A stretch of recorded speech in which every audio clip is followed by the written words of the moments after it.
Hey, yeah, okay. I am not using my headset right now.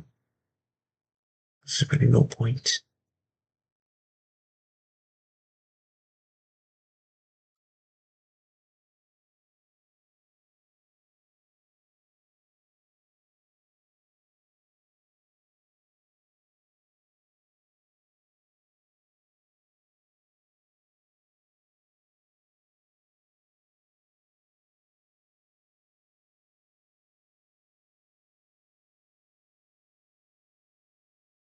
Just the one thing.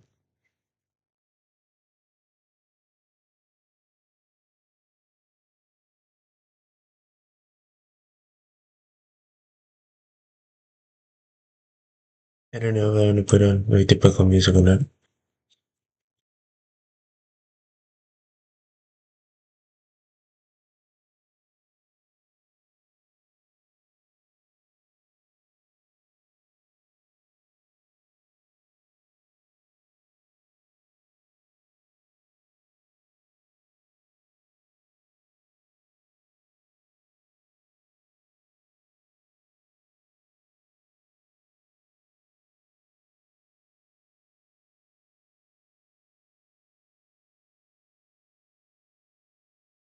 Cool.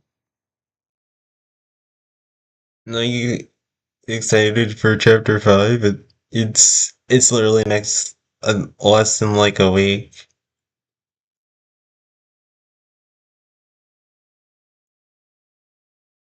Yeah, it's less than a week. It's next Wednesday. Uh, I just remember today was Thursday. Ooh. Ooh. Okay. Because I kind of wonder how that's gonna be, this snow route.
Mm, sure.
I don't know, but I have a feeling that like I'm pretty sure like Wally at least is gonna get mentioned in chapter five because like you did see like in the I'm not calling doubts, but you did see like in the trailer like in when Chris was alone.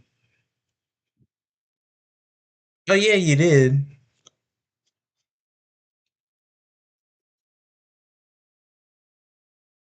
Yeah, the toy daggers. But yeah. Ugh. Oh, and I'm glad you're here. Because I can actually finally show you it in action. Maybe.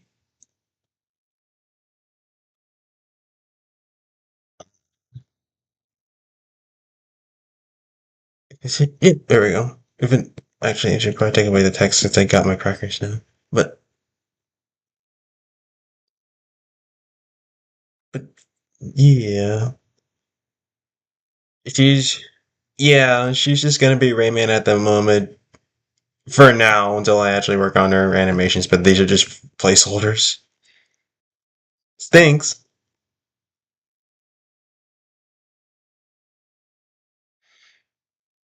Ray Maria, yeah. I can't, man. I can't wait for Ray Maria Legends Retold. I've been playing through like the original game recently, and it's been fun. But no, I can find like work on this. Yeah, coming next month. Yeah, I wish. Like, if it did come out next month, that would be cool. 'Cause now,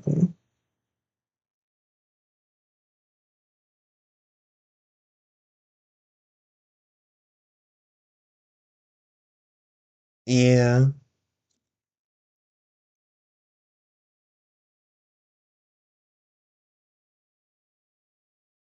like, now I'm trying to think. Do I want this slowdown thing? Do I want it? Because obviously, what I'm gonna. Okay, I'm gonna explain like what I'm trying to do right now.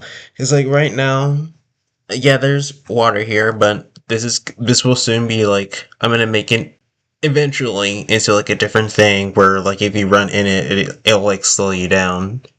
And I'm like also trying to think. Oh wait, but my leg's probably like. Okay, but I'm trying to like think if I should make it where it does slow you down, but like it also like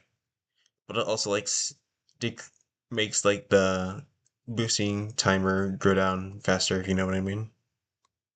Then I had to play around with that.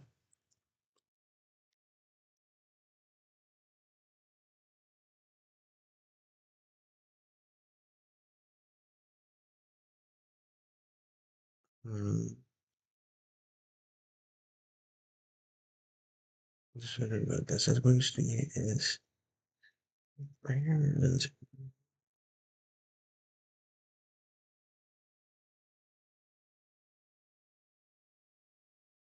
Yeah, like I have like a way to like detect like the type of collision or like the type of thing it's on, and I also have like a way for it to detect tags too, since like in the engine, uh,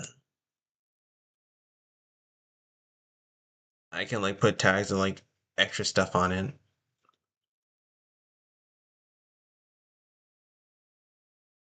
Yeah, get a system going on with it. So I was like probably gonna make it for at least for this. Like I can add like a specific type of tag on it to like change to, like change like the material.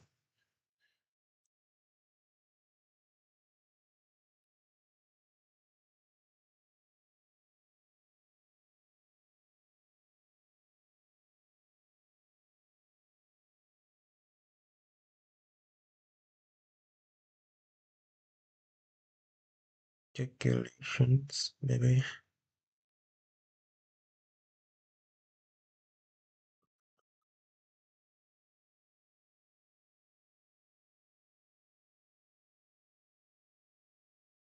Okay, yeah, I might try and find music. Or like something to put on.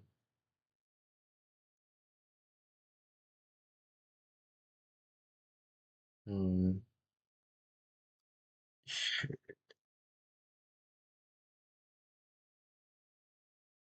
You know what? Why not? Just random YouTube. Or should yeah, why not? Excuse me. Just play through this FNAF 4 video I got one.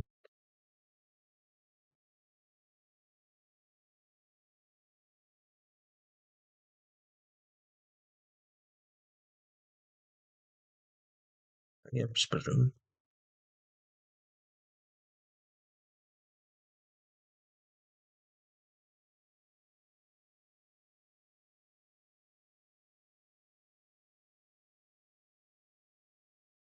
Oh dang, nice.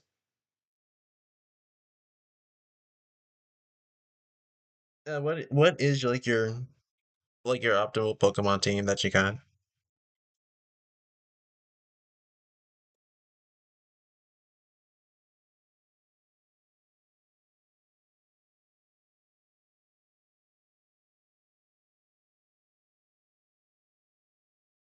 There we go.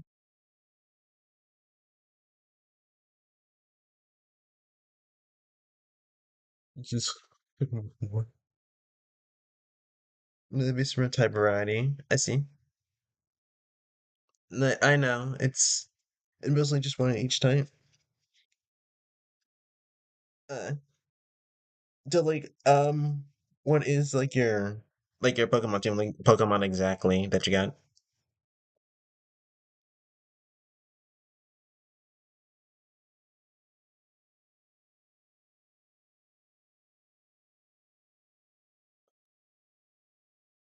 New design while I could Okay, just there see we go. people walking around in This is costume outside. this When I think of the holiday and what it means to me, my mind flashes back to that night specifically. This DLC, this random low effort DLC for FNAF 4 means so much to me in a way that is difficult to put to words. And I just wanted to talk about that in a section of this video so that I could have somewhere to finally express it. Hell, funny story, while I was writing the script for this video, I started to get really sentimental over this one specific video I remembered watching that night. It was a speed paint of Jack O'Bonnie, and Hey, remembering it, I wanted to hello. see if I could find the specific video and art just to show, and I did find it. It was this art piece made by Milady Pearl. But here's the funny part, right? When I found the speed Successful paint pod, again, I checked the Edgerton, comments and yelling. found a comment that I had already left on it 3 years ago Ah, that I okay. legit just It forgot seems that like I a good wrote setup. until I started working on this video. So yeah, there you go. I didn't know where else in the video to mention that. It's just a funny Um, story to me. eh, Anyways, sentiment I'm doing aside, alright. let's actually talk about the content of this DLC, because while it isn't anything too insane, I do love what we got.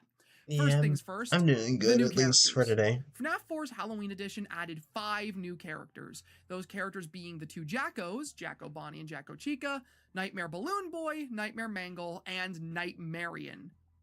This roster of characters is one I have always Sick. been That's cool. very fond of, both because of what I had already explained, but That's also cool. because one of them is the coolest thing I have ever seen.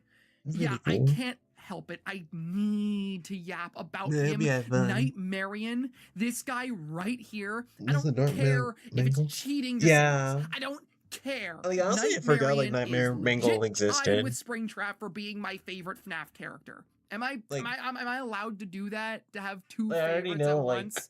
I obviously decided I Nightmare can because Puppet, I but, like, genuinely don't know who I like more between these two. and, like, it's When just, I like, saw Nightmare. Yeah, Nightmarian, it it just was one of the is. few times I experienced love at first sight. This guy may be the single most Pastra-coded design in the entire series. A giant, spindly, monstrous version of the puppet with Like, small, like, segmented teeth, I wouldn't long, different. striped, Alright, see ya. tentacle-esque Hope you have fun. fingers, the weird contorted rib But, cage. uh, Oh, I love this I don't character. know, like, I love this I'm guy trying to, like, so think now that much you brought it that to he is mind, like single-handedly what is responsible for both like of this the channel's most most iconic overlooked characters. animatronic, or at least like Seriously, the most if forgotten. Springtrap was a big deal to me for inspiring me to Like I make was thinking like videos probably at all, like the Nightmarion is a mediocre, big deal like for at me least like because the he is the mediocre biggest melodies, but then inspiration like for the art Mr. side of my Hippo, channel. Clyde, like my I guess Sona that you Warble are seeing maybe? I on don't know. screen right now.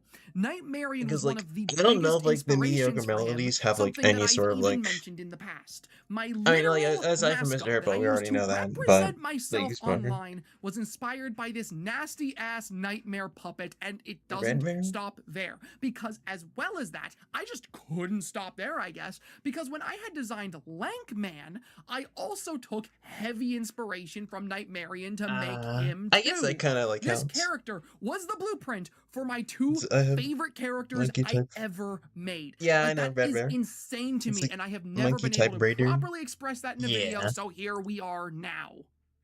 And now that I mention it, feels like it's been a while since I've seen it's like Lankman around here. I wonder what he's been up to. yeah.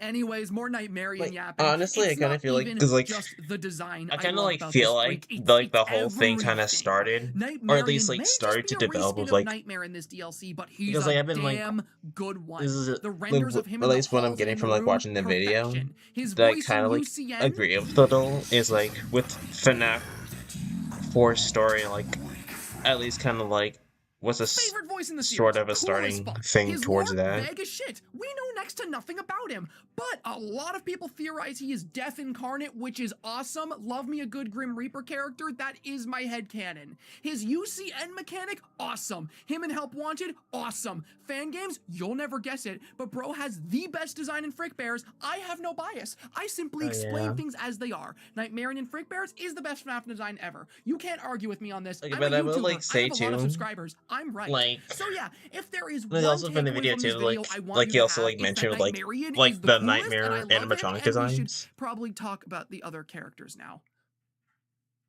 Yeah, The Jackos are pretty cool. They're probably the least impressive of this DLC's roster like since they are literal I would. recolors of their base game Hmm, counterparts, but I can't complain because they're I cool don't orange pumpkin know. versions of designs I already like, so they are I'm instantly trying to top like tier. figure out That and the way they glow when who spotted in my the favorite hallway is animatronic cool is in Frick as Bears, fuck. Nightmare BB is because like I've really only cool played for the with fact like that he some of actually has a unique of minigame them. that carries over into the base I mean, I game think for I have like challenge nights. a screenshot Fun of like with the BB, a money harder ending that I version got of fun with Plush Trap. that Nightmare I Mangle find is, again. okay. I Because won't like I lie. know that I I did it kinda because I hate was like this testing character. like the I Benji mod feel that I like a was Nightmare doing. Mangle could have been Oh yeah, really Plush cool, Trap. but more than anyone Like else, they he's just fine. kind of feel I like kind of wasted I kind potential of of the like when I character. had him. I The also had like reused Withered Nightmare Foxy Freddy. head with I mean, lipstick and it's not cheeks like lazily having like slapped Withered on looked Freddy. really dumb to me. No, And their thank you, mechanic in the Mr. Bot. actual gameplay of the night is honestly quite obnoxious. Cause A yeah, they normal work day. like Nightmare Foxy, except Like for even I've never one actually little like played like a change. FNAF fan game before. I've Once done they at enter the least aside from closet, Rickers, but like they never like a actively FNAF game or make the like FNAF mangle's fan static game. sound for the Actually, no, rest of the that's kind of a night. lie. Actually, A I maybe loud, have like once or twice, but like blaring static Frick sound Bears that was you I think have was to the actual hear like for first the FNAF entire fan game I've time you actually play. technically In the sort of most beaten. audio focused FNAF Yeah, game, it makes it I kind of so feel that hard to too. hear the breathing sometimes, and I hate it. It is extremely annoying. And on top of that, too, Nightmare Mangle just has less cool stuff than Nightmare Foxy. Like, I guess Scott couldn't be bothered to animate Nightmare Mangle in the hallway because she just straight up does not have a Yeah. hallway render like Nightmare Foxy does. And Yeah. even Honestly, outside this game in UCN, where I Nightmare do like Mangle could have been something cool, wow. she I was like just this stuff about relegated her. to being a plush animatronic. Yeah. This poor Like character is cursed. I kind of But yeah, aside from all I'm that and the always bonus like challenges, usually that was the I mean I content do of the like DLC. style It's a small and such, but package, I'm but usually because like of a what I've gameplay over explained, it means a lot to me. looks So kind I of was guy, really even though happy to finally get to the talk about looks it all. can be like a It treat and and such. FNAF 4 as a whole are just really important to me. Yeah, it has its flaws. I'm very bothered by the story in this one, and I find it frustrating to talk about. But everything else about it is It should be better. Yeah, I kind of feel like it. Nightmare Mangle kind of does feel like that.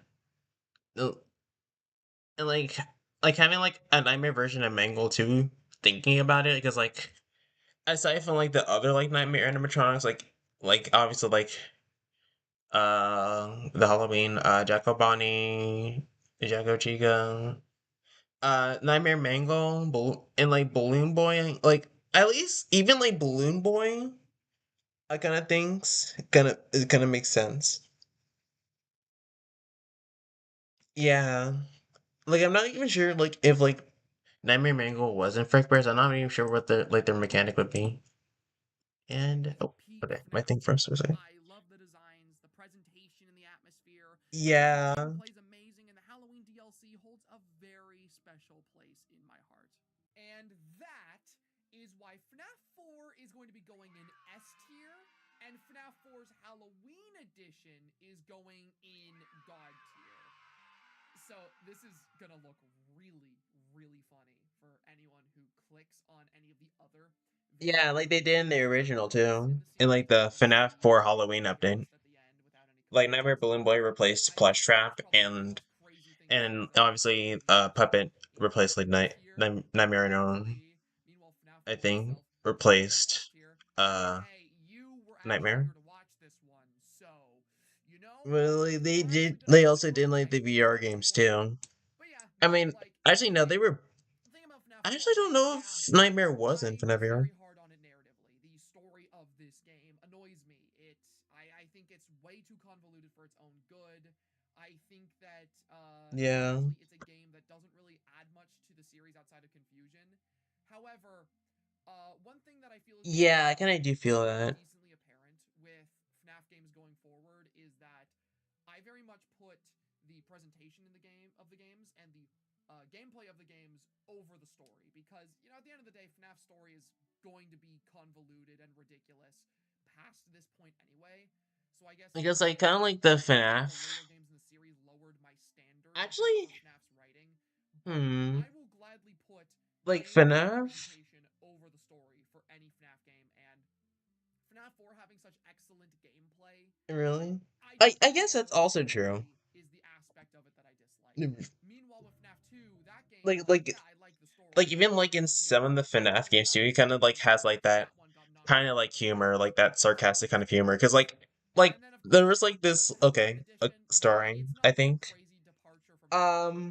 It's very much the like same story, like but Scott used to it's make like these so sentimental to me that like it got put in A tier anyway purely Christian because of animation Bryant.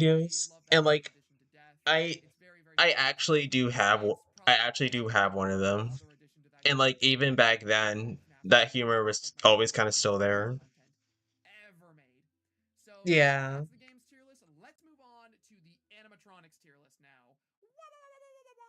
All right, so here we are with the animatronics tier list. And okay, before we even get Yeah. into Like I will say, Nightmare like Mango, you might notice at that least with S like tier was most starting FNAF to get games, a like little bit also better. like Five I Nights at felt Treasure like S Island, tier was getting a at least little like the bit too story heavy compared to the rest of the is tier list. actually like And you know, I I'll mean give like you it, it being there too are some heavy is pieces to it that honestly it takes a while to more figure out, but like at because least like early it's not FNAF you can kind of games, like you can it's since the more I would say it's more original easier to understand series, now than like how to like current FNAF is now. but I felt like you know S tier was getting too bloated with just characters that I thought were cool but weren't necessarily like my favorites from their respective games.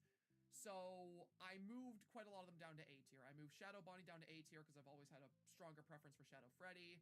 Phantom Freddy was moved down to A tier because I've always liked Phantom Foxy more. Foxy and Mangle were moved down to A tier because I mean, like even in their own games, they weren't really my favorites. In FNAF 2, I always had a preference for Toy Chica and the two like wizards here. For FNAF 1, Chica was always my favorite. So we've made S tier a lot smaller so that, you know, it feels like a more accurate reflection of my taste in these characters. So, actually getting into FNAF 4, first things first, we have the Crying Child. I think he's like a solid, like, C tier character. I find his story in FNAF 4 quite compelling. Actually, you know, let's go with like a B tier. I think B tier is better because I do find his story in FNAF 4 quite compelling. It's just that you know we're Yes, not it does really slow interested down. in the big scary monsters of these games, and FNAF 4 has a lot of big scary monsters, so he has some rough competition. So, sorry, Crying Child. You aren't my favorite FNAF character. I know, I know. It's sad. Speaking of those nightmare animatronics, okay, I know I was just saying that this Even tier though list he's is a going to little be bit very too top slow, heavy but because of hey, me just really liking the old like Click Team era games. It's about to get even more top heavy because full disclosure, the Nightmare animatronics are my favorite set of animatronics in the series.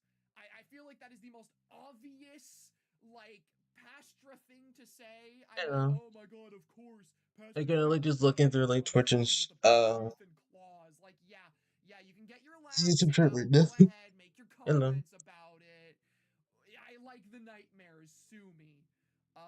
Yeah, it's gonna be quite top heavy after this because I just love these guys to death. I feel like Nightmare Freddy doesn't stand out as much, so I think he's gonna get like top of B tier, and we're gonna put the Freddles up there with him too because I feel like these guys are just a set, so ranking them differently would be strange. Nightmare Bonnie, I think, is really cool. I like his design a lot.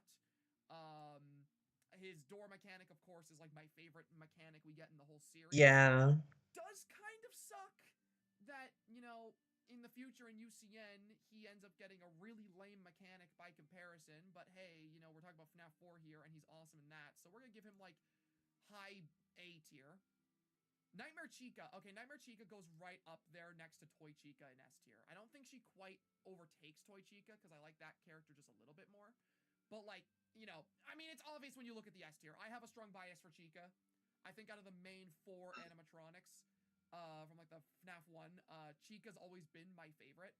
Well, not always. You've heard my whole story about that. I fluctuate favorites a lot, but like I have a bias for Chica. Is what I'm trying to say. I have a bias for Chica. I like variants of Chica. I yeah, think that Scott cooks with Chica designs, and I feel like Nightmare Chica is one of the coolest Nightmare designs.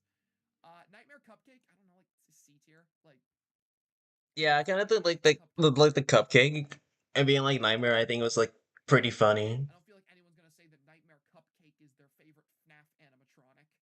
Next up, we got Nightmare Foxy. I think Nightmare Foxy goes right below Nightmare Bonnie in A tier. I like Nightmare Foxy a lot. I think the closet mechanic is cool. I like him trying to like run back and forth to get into the office. And I think that like his design is sick. A little bit of wasted potential with Scott removing the tongue on him. I think that was a really cool aspect of his design in the teaser that was kind of lost in the final game, but still cool character. I like Nightmare Foxy. He's neat. Nightmare and Nightmare Fredbear just straight up go like top of S tier. These two are awesome. I mean, the Nightmare Fredbear boss fight is incredibly cool. It's a great way to end off like the main story of the game of Night 5. Nightmare is an incredible challenge and a really cool, mysterious character that doesn't like have much information known about him. I find these two incredibly cool. They absolutely are top of S tier for me. Great characters. Plush Trap I think is another like C tier. I like Plush Trap, but I feel like compared to the other Nightmare animatronics, he just does not stand out much, unfortunately. So he's definitely just a C tier pick. Okay, the Jackos. I mean, you guys already know. Come on, come on. I know that these guys are just reskins of Nightmare Chica, Nightmare Bonnie. I know, but come on, can you really blame me? They're the orange Halloween pumpkin versions of already great designs. I mean, for me to not put them at the top of S tier would just be me lying to all of you. So, they have to. They have to go in S tier. I don't know, it goes into C tier next to the cupcake. I mean, it's just the Nightmare Cupcake, but it's a pumpkin. I don't know why the pumpkin's green, but it is. Nightmare Mangle. Nightmare Mangle's another F tier character. Yeah, I'm sorry. You already heard my rant about this character. I think that they make Foxy's mechanic worse. I think that they have way less polish than Nightmare Foxy. Their design is very lackluster. UCN couldn't even save this character. I just think Nightmare Mangle is one of the worst FNAF characters. I'm sorry. It's just wasted potential, the character.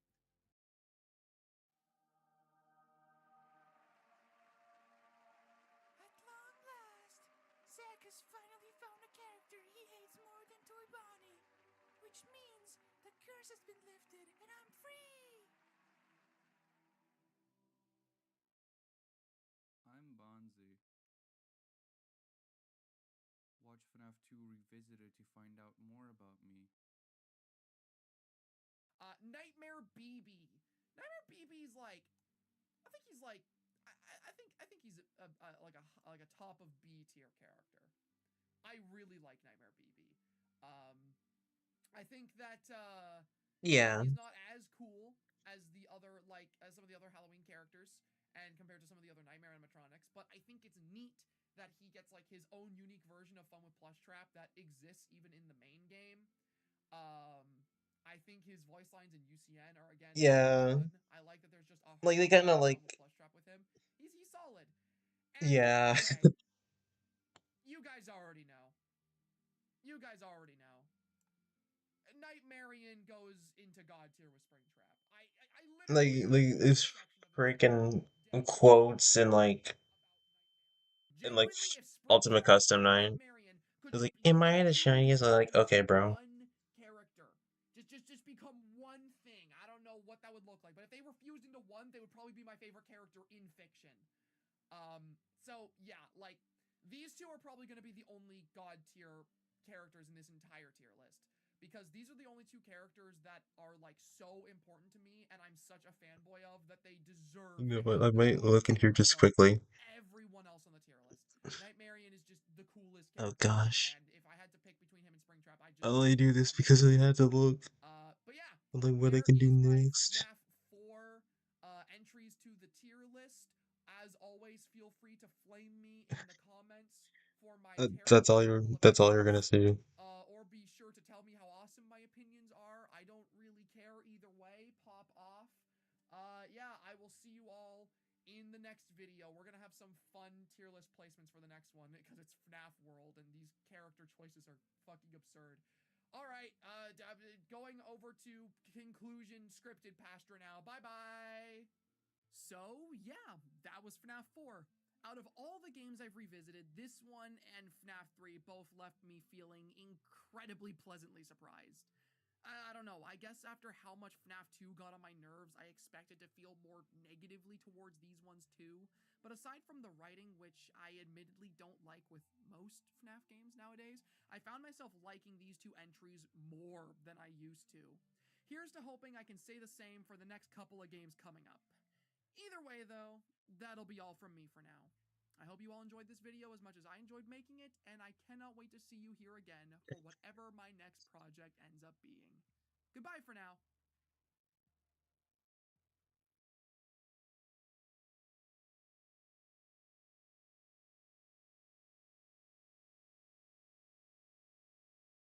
Sonic the Hedgehog, my favorite series in all of gaming.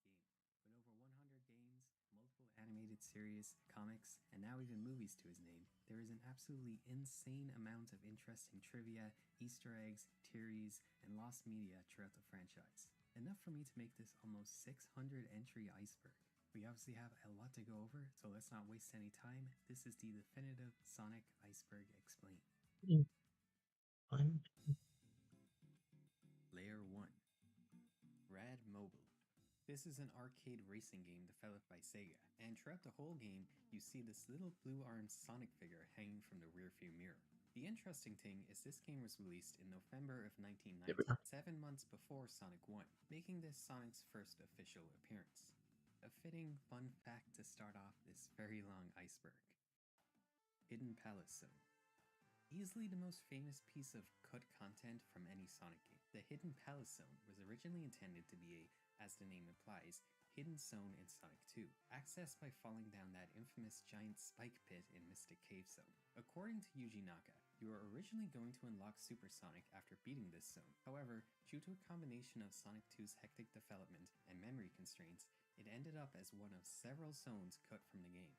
With cheats, you can access what remains of the zone on earlier builds of the game, although it's obviously incomplete and impossible to navigate without debug mode. You can see some cool stuff like this Master Emerald looking thing you are meant to break to go down a pipe similar to Chemical Plant, and listen to its kick-ass zone theme. The general concept and stage name was reused in Sonic 3, obviously, and in the Christian Whitehead mobile port / remaster of Sonic 2, fans finally got to experience a reimagined version of the zone, accessible through the same Mystic Cave pit as originally intended. It even comes complete with an original boss fight. Azura. If Hidden Palace Zone is the most famous cut content, Ashura is easily the most famous glitch from any Sonic game. This is activated through debug mode in Sonic 2, where after spawning a ton of waterfall objects, it'll cause Sonic's sprite to glitch out, giving him this crazy looking green and black fur, or spines, I guess. Fans have dubbed this form Ashura, creating a ton of fan art of him as if he's like an OC. One really cool fact is this glitch was a direct inspiration for Surge from the IDW comics. American versus Japanese Sonic. Fans are always arguing over whether Japanese or American Sonic is better. You see, primarily in the classic days, Sonic was represented radically different in the two territories. There's a lot of really crazy Japan exclusive stuff and weird differences between the two that'll show up later. But for this entry, let's focus on the most prominent thing, which is obviously the design of Sonic himself. Most famously in promotional art, cartoons, and box art, US Sonic was a lot rounder and made to look more cool and edgy versus the cuter look in the Japanese content. He also has that fuck-ass mohawk instead of his normal spikes. Personally, I will always prefer the Japanese design, but the Western one does have a unique nostalgic appeal. And the current classic Sonic look Sega's been using since Generations is sort of like a mix of the two. 06 Platinum hit. Yeah, Sonic 06, what most would consider the worst Sonic game, and perhaps one of the worst video games ever made, got a Platinum Hits release for Xbox 360. This does make sense, since the requirement to get a Platinum Hits release is merely selling over 400,000 copies, not to be good necessarily, but it is still so bizarre to see Microsoft chose to add friggin' Sonic 06 of all games on this long-ass list of super beloved, memorable titles for the 360. I'm outta here. A fun Easter egg in Sonic CD where if you wait 3 whole minutes without pressing a single button, Sonic will get so bored he'll kill himself by jumping off screen after saying his famous "I'm outta here" line. I'm outta here!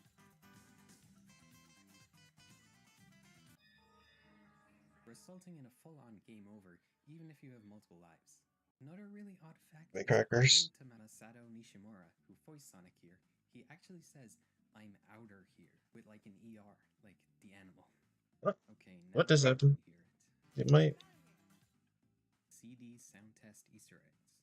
That What very is same Masato Nishimura my is the YouTube? artist behind the famous Fun is Infinite screen from Sonic CD. He's with the bizarrely unsettling boss music in the US version of the game, made this Okay, there we go. incredibly creepy Easter egg back in the day. Wait, You what probably does see happen? this in those old like top Okay, there we 10 go. disturbing Easter eggs in kid games videos. But anyway, it's accessed through inputting a specific number sequence in the game's sound test, which hid a bunch of other really cool little Easter eggs to find. We have this cutesy Sonic with text translating to "You are Oh here," yes, as the if in Majin Japan Sonic. saying "See you next game." This like Batman-style buff Sonic the Manhawk looking thing, and the best of all is of course MC Sonic.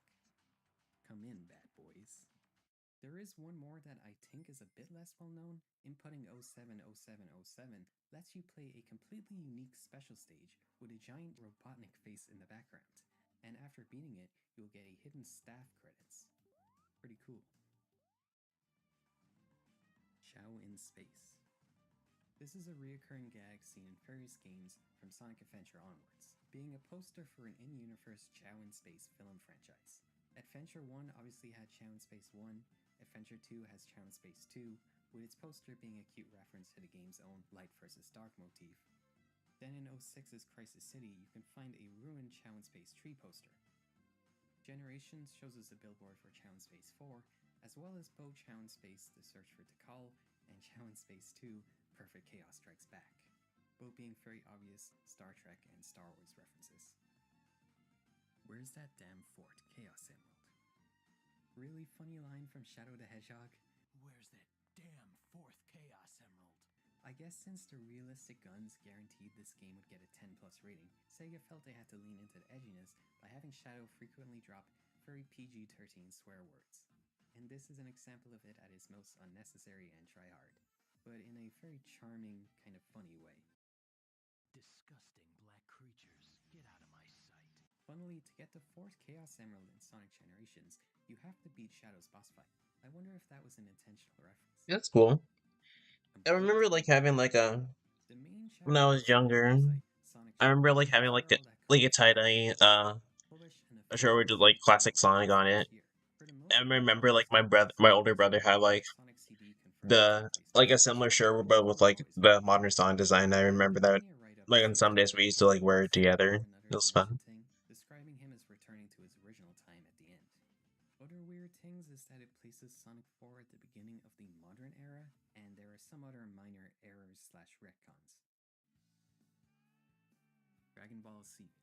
Sonic has taken a ton of inspiration from Dragon Ball. First off, the most obvious is Super Sonic being extremely similar to the Super Saiyan transformation, the 7 Chaos Emeralds and the 7 Dragon Balls, their stronger counterpart, the Super Emeralds, and the Namekian Dragon Balls. It's confirmed Shadow's personality was based We on need to bring back the Goku. Super Emeralds. Silver also is inspired by Future Trunks, and apparently Sonic and Tails' relationship is based off that of Piccolo and Kid Gohan. One really crazy I will one never stop is saying again. Sonic Hypersonic is like, about you running along a even city if it's just with like Supersonic, but like Rainbow. But like his I plan. don't know. I just think These are the Hypersonic is biggest cool. ones that are either outright or essentially confirmed That to pretty be much true. the song There's a just lot more, literally just like becomes a such god. as Amy and Sonic's dynamic in CD, feeling very similar to Chi-Chi and Kid Goku in early Dragon Ball, but I think you get the point. Let's move on. Nazo. Do you guys remember Nazo? This mysterious-looking character that only ever appeared as an end stinger in the Japanese promotional trailer for Sonic X. In research, Oh we wait, no, found that's out the attack. reason everyone calls him Wrong Nazo people. is because that's what his file name of an image of him on Sega's website was called. Nazo translating to mystery. This character would of course never appear in the actual show, but at the time fans theorized it could possibly be an original character, or maybe Hypersonic. Many years later, in a text interview, Asuka himself confirmed this was simply intended to be supersonic. Asuka calls it an alternate style Cool. of supersonic that went unused, which sounds a lot like hypersonic, but apparently not. Despite him never officially making an appearance, fans of course adopted the Nazo character as their own, most famously in our next entry. Nazo Unleashed. Holy crap, this is so nostalgic. Nazo Unleashed is an iconic Flash-animated Dragon Ball Z style short movie where Sonic and friends fight the Nazo character. Created by Chikara X all the way back in 2006, it still holds up today. It really captures the Dragon Ball Z fight style like That's really well, and dang. it's That video's just not really cool. just as old as me. Especially Dang. Shadow and Sonic I fusing was into going to be out Shadow now and on Echo that day are when it Shadow was type released. Nazo. Hell yeah, dude. Your Name the Hedgehog. This is just an old joke slash phenomenon where if you type your name into Google, followed by the Hedgehog, you will find a Sonic OC named after you. Try it out yourself. Yeah, I guess I this is have just tried it. because of the It is absolutely true. endless amount of Sonic OCs across the internet. A lot of them just end up being Like I've actually found that. but there's also a ton of fan-made designs that are actually pretty Oh cool. dang. Love for them. Dreams Come True. Dreams Come True is a super successful Japanese pop band with a lot of Yeah, ties to Sonic. This is because the like band's kind of like second the same member, thing from like Masato my Nakamura, my younger who sister voiced too. Dreams Come True, was hired to do the music for both Sonic 1 Like and 2. yeah, like I can't believe I'm actually gonna be 20 It's this year, and narrated from Green Hill Zone on the like I Sonic can't believe like my little sister's actually gonna be an adult. I still find that kind of crazy. and the Sonic 2 ending team on the track Sweet Sweet Sweet. Like no joke, literally the first. I'm pretty sure, but yeah, I'm pretty sure there was actual like plenty of like Benjiro the They Hedgehogs, later returned but to collabing with Sega, remixing back melodies to for like both what I Dreams was Come True saying, and for like Sonic's 35th anniversary, literally a like live version of Green at the Hill Zone, beginning of the which year is on like New hilarious. Year's Day, Even though I can't that understand the literally the lyrics, first thing I said was, "I'm gonna be 20 this year," and like my mom just looked at me. it is also alleged there's some weird, confusing But copyright yeah, dispute where apparently Dreams Come True are the official copyright holders for the first two games' soundtracks, since Nakamura composed them, and Sega has to pay a licensing fee whenever they use them, which is really crazy to think about. but I'm actually just gonna search it up for myself. Speaking of classic Sonic soundtrack anomalies, it Oh was my an gosh. infamous rumor for decades that Michael Jackson was brought on to compose some of the music for Sonic 3. And I mean, if you check the songs that he allegedly worked on, a lot of them bear very striking similarities to his own work. Well, yeah, not Benjiro, but Benji the Hedgehog. Like close enough. I was able to find.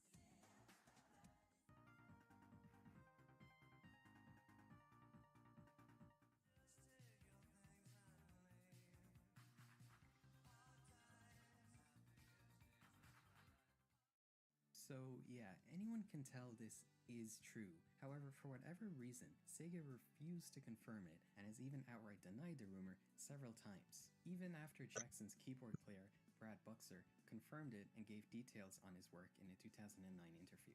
As for why his name was not in the credits, according to Buxer, it was because Michael didn't like how his composition sounded on the Genesis sound chip, and a former Sega employee stated it was due to his allegations, which surfaced around the same time as Sonic 3's release.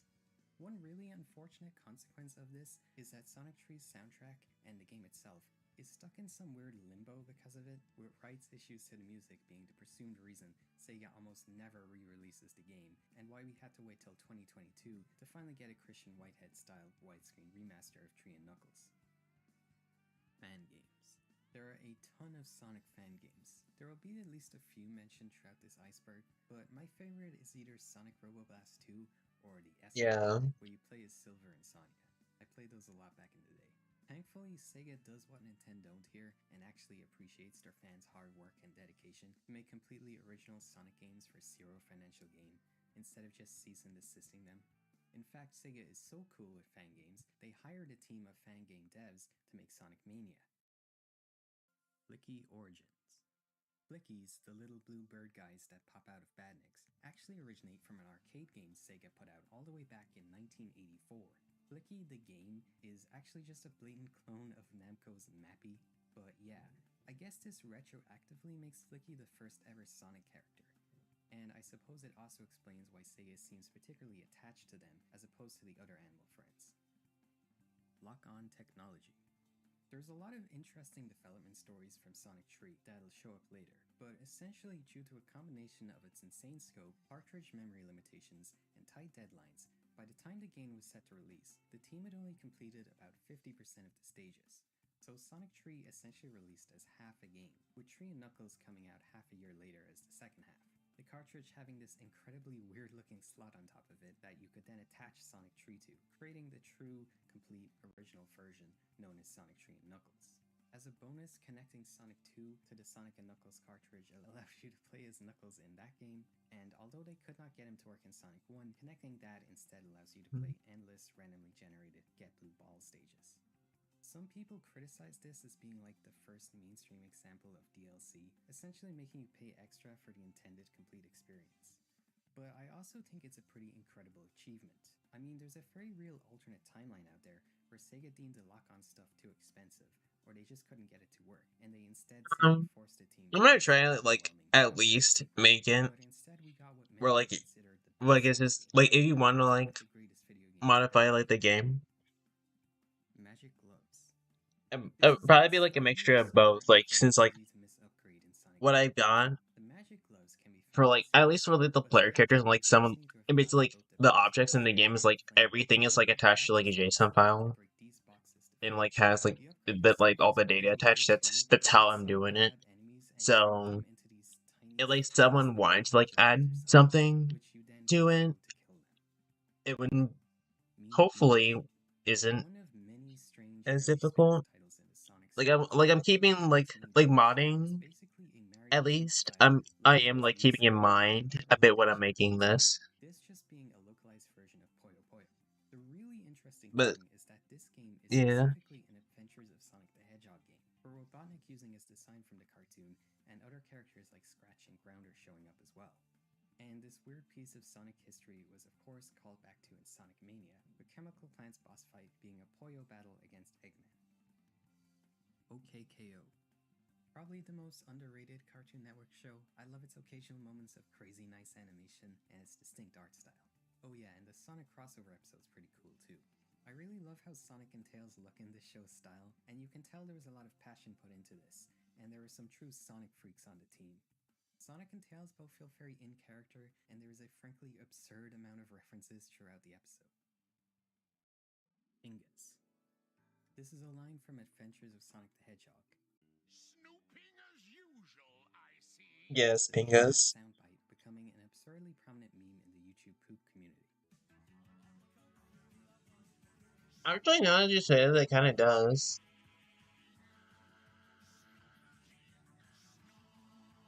I can like kind of see it now that you mentioned it. And it was even officially referenced in another Sonic cartoon, with Sonic Boom's writers sneaking it into the script of an episode. Smooth move, Fox Boy. Sonic Boom. A very underrated show. It's very funny. Sonic. Sonic originates from this 2010 video by Onyx I Harper like I entitled like sometimes How to Draw I like Sonic, randomly where he like shows you how to draw quote Sonic using a mouse and things from Microsoft the Paint, show to my followed by friends. this demented sounding pitch shifted Green Hill Zone music. We're going back to After this, it became a huge meme, oh having been gosh, referenced by how Sega long ago themselves was it? several times over the years. There's this YouTube Yeah, video where 3D Sonic runs around the Sega that would office. very Crazy Call's drawing of it Sonic would in the pre- movie it heavily would- resembles the show, yeah, like they and were even in shows it. up as a I don't t-shirt think for anyone would really notice because like they kind of just feel like they would be Sonic from 2. there. Though And it like really didn't OKKO feel kind of like Sonic also like like has like Soccer 2, the whole like based off the video movie game-ish Sonic vibe to it Heroes. too. The collab not only included replacing Sonic shoes, but plastering a ton of soap advertisements in the game itself. These have always been a fan favorite look for Sonic, but after SA2 they basically never appeared again. I can only assume there are some kind of licensing issues with them, but nowadays soap doesn't even exist anymore, and they have started reappearing in merch and games, namely Forces and Frontiers, where they are referred to as the Grind shoes and Adventure 2 shoes respectively. Soap shoes are specifically designed for grinding, and Sonic shoes are based off the red soap Scorchers, as seen here. I guess they're pretty rare nowadays, since the only pair I could find for sale was this guy on eBay asking $7,000 for them. Sonic 2 multiplayer music. Did you notice basically a whole ass second soundtrack in Sonic 2?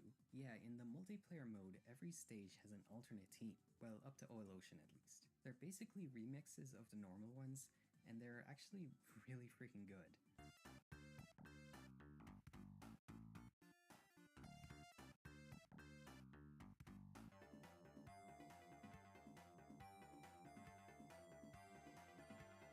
Some I even prefer over the base versions. I kinda wish these could have been used as like the Act 2 teams. That would have been cool. Sonic Twitter. Around 2015, the Sonic Twitter account started going crazy, posting tons of memes and funny replies, instead of just the usual promotional tweets about upcoming games and sales and like.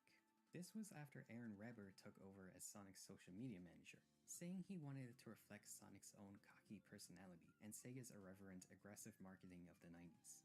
And although it might not seem that crazy now, Sonic really was one of the first brands to do the whole self-aware meme account thing, which now every other brand tries to copy to far less charming results. Sonic Extreme. The lost first true 3D Sonic game that never was. This is easily the most famous cancelled Sonic game, largely because of how insane its development process was. Years of office politics, switching engines, scrapping and restarting development, team members leaving, conflict between Japanese and American branches of Sega, and two of its lead programmers falling ill, one nearing death from their extreme overwork on the project. It's insane. From what little we got to see, the game looked quite odd, and not particularly good, to be honest. It uses this fisheye lens and a mix of polygonal and Donkey Kong Country style pre-rendered sprites. The fact Sonic Extreme never released, leaving the Saturn without a proper 3D Sonic game, is largely cited as one of the biggest reasons the console was such a profound failure, dealing a blow Sega was really never able to recover from. Sonic.exe. This is one of the most infamous creepypastas of all time, created by JC the Hyena. It essentially follows some guy who gets a bootleg PC version of Sonic 1 that's haunted by an evil Sonic, who proceeds to kill Tails, Eggman, and Knuckles in the game, causing the narrator to piss his pants and cry like they were real people before it appears as a Sonic.exe plushie and presumably kills him too. It is insanely bad, but in a way that is quite funny and charming, like a lot of old creepypastas. You could also credit Sonic.exe for Sonic.exe. popularizing a lot of the common creepypasta tropes, like hyper-realistic blood, haunted bootleg games, the narrator listing the precise seconds any creepy thing appears on screen, and shit like the evil Sonic saying, Like I will "Aha." say, at Despite least its there are quality, it is one actually. of the I mean, candidates obviously, for like Oscar, the because original like first, it's creepypasta was pretty kind of effective at actually impressing no and sugarcoating it. stimulating It's players. bad, I mean, the but Markiplier like cosplay of the nowadays there are creepypasta actually like has over at 8 least million I would say views. pretty good It EXE holds up though stories. even today, with Sonic.exe gaining newfound popularity through Friday Night Oh Funkin' yes, I'm versions, pretty sure you know and that. countless alternate versions of the characters Yeah, and story throughout FNF mods, different fan yeah. games, and digital Like I horror remember series. too. At this point, I'd say Like Sonic.exe there were like formed so the many first major Sonic.exe franchise Friday of Night tabletop fucking projects from RPG scratch. which Like I addressed remember that multiple very franchises with well. a little story. Sonic's Band. In the conceptualization stages of Sonic 1, Sonic was going to be part of a rock band. Sonic would be the vocalist with Vector the Crocodile on keyboard, as well as this monkey, rabbit, and chicken guy. Apparently, they were going to show up in the sound test screen, but were ultimately scrapped. It was later revealed in Sonic 1's pitch they were actually designed to play a key role in the game itself. Basically, each zone would end with Sonic freeing one of his band members, the same way you free a bunch of animals in the final game.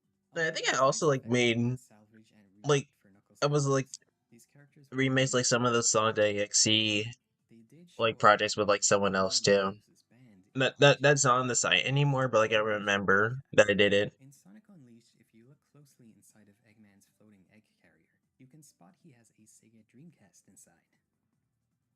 Sonic Um, Sleep.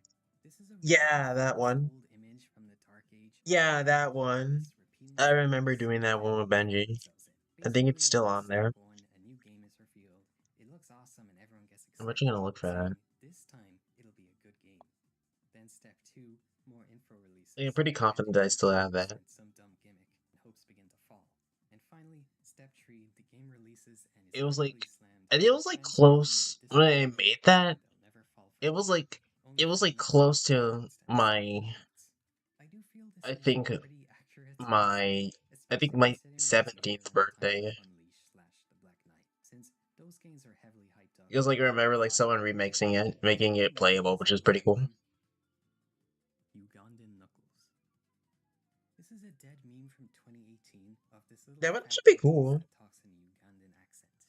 The look of Knuckles originated Like I from had the like an Oscar idea of like at least like a like sort of like kind of like a chase level where which someone then decided to make a where true mod you level have for. like no choice It but to got go huge fast, like traction in the game where you for people to use the model where as you like props and have running to like around in at Mario least and small be Sonic above fights, pretending to be uh Bryant. like normal running speed at all times. Do you know the way? I know the way. You have to have Ebola to know the way. I have Ebola. He doesn't know the way. To know the way, you need to have Ebola. You don't know the way of the red Ebola. Oh yeah, that one. This I was remember written that one too. literally 8 years ago, I swear. Ugly Sonic. In the original marketing campaign for the Sonic movie, Sonic looked pretty horrifying.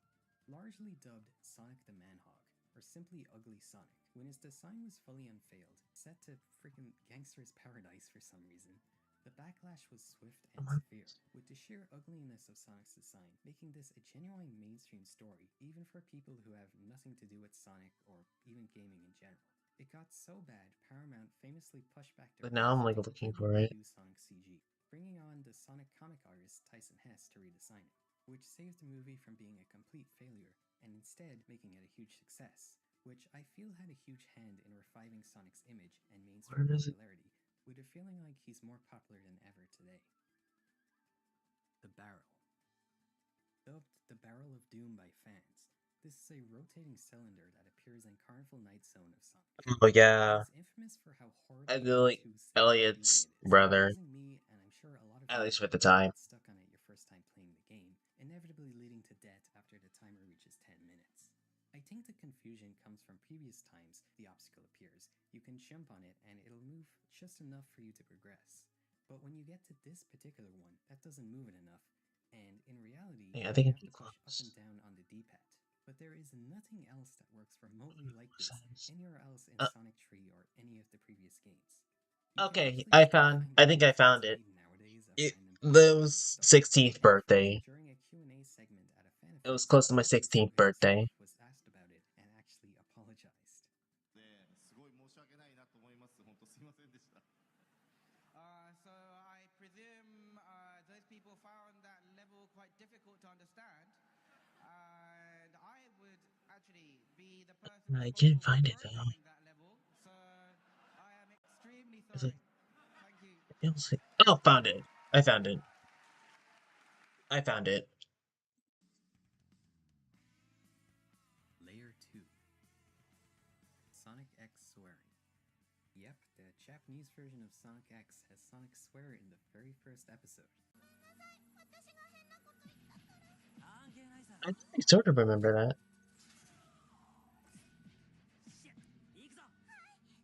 Sonic has actually always had the same voice actor in Japan, and he's known to ad-lib English phrases a lot, apparently, because English is cool. But it is just so weird hearing Sonic swear. I don't know, it just feels wrong. Actually, the JP version of Sonic X has a lot of really kind of risque stuff like this, which of course had to be changed when we got it. 4Kids. Yes, 4Kids, perhaps the most hated localization studio of anything ever. These are the people responsible for localizing Sonic X in Ah, English-speaking countries, and the list of insane changes they made to it, like every other beloved anime they get their hands on, is long and exhausting.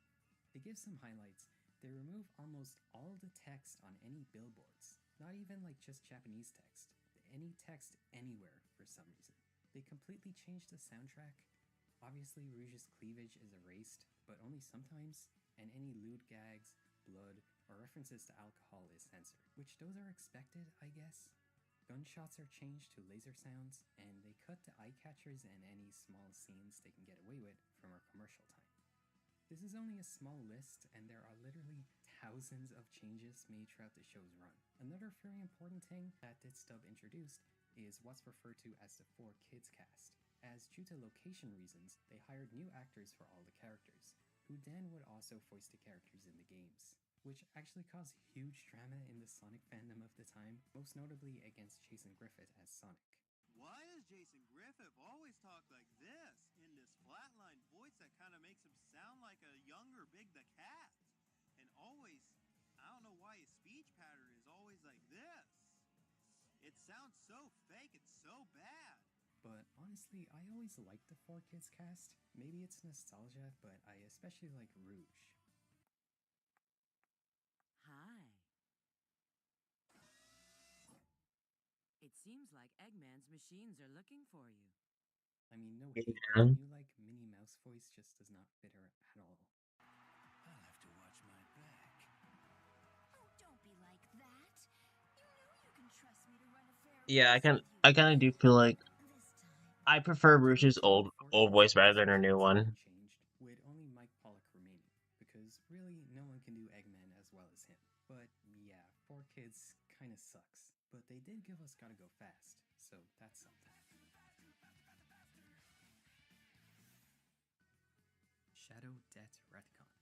According to Asuka, Shadow was always meant to have died and stayed dead after the events of Avenger 2. However, due to how popular he was with fans, they decided to bring him back in Heroes and then even gave him his own game. And it's a good thing they did, as Shadow has practically since his inception always held the number 2 spot of the most popular Sonic character in popularity polls. Goggles. In Yeah. Sonic 1, you can find an unused Goggles power-up. These were almost certainly to be used in Labyrinth Zone and would allow Sonic to breathe underwater. Maybe they felt like it was redundant since you already have the big bubbles, which make for a more tense and engaging gameplay experience. But they're not completely lost anymore, as Sonic Mania would reference this by having Sonic wear the lost goggles when he's piloting the tornado. Sonic Says. These are little PSA lectures Sonic gives at the end of every Adventures of Sonic the Hedgehog episode. They're mostly normal stuff like stop at a stop sign when you're cycling and only call 991 in the case of emergencies. But a few of them, because of their subject matter, feel insanely weird for Sonic to be talking about, like the famous Stranger Danger one. Kids, there's nothing more cool than being hugged by someone you like. But if someone tries to touch you in a place or in a way that makes you feel uncomfortable, that's It's no no good. It's your body. No one has the right to touch you if you don't want them to. So what do? First, you say no. Then you get out of there. And the anti-smoking one that gave us Smoking Tales. Try it. Whoa, little bro. That smoke will make you choke. It doesn't make me. Sonic Chew. Oh boy, Sonic Chew is a comic created by one Chris Chan. On It it. follows Christine and Sonic Chew, a fusion I, of Sonic I and can't. Pikachu, as well as I a need to little bit stop. of other original Electric Hedgehog Pokemon going on random adventures. This comic is the reason I Chris feel like Chan became known in the I kind first of feel place. like the He internet is was pretty complaining much about something awful, like and I will people found forever. out about the person behind it, and that kicked off a Yeah, whole well, website I of will sometimes forever insanely hilarious agree and that like sometimes horrifying Christian is like probably one of the most, at least, it's one of the top most documented people on the internet ever. With it giving an unfiltered view into Christine's Because of life like and how how unique the much world they've is. done. Many characters that show up are people she knew in real life. There's one issue where Sonic Chew and Rosa Chew have an extended lovemaking session. Chris Chan and Sonic Chew killing off her real life internet trolls, and Christine creating a gay vaccine to eradicate gay people. Stuff like that. Sally in CD.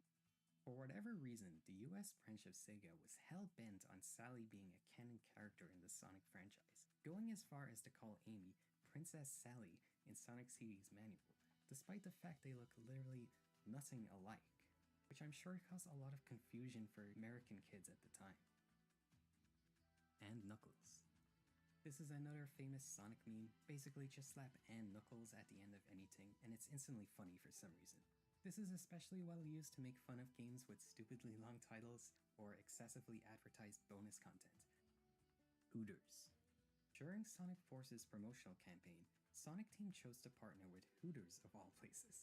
I'm not sure if that really captures Sonic's core demographic, but the images are very, very funny, and it It's apparently crazy. spawned a lot of fan art.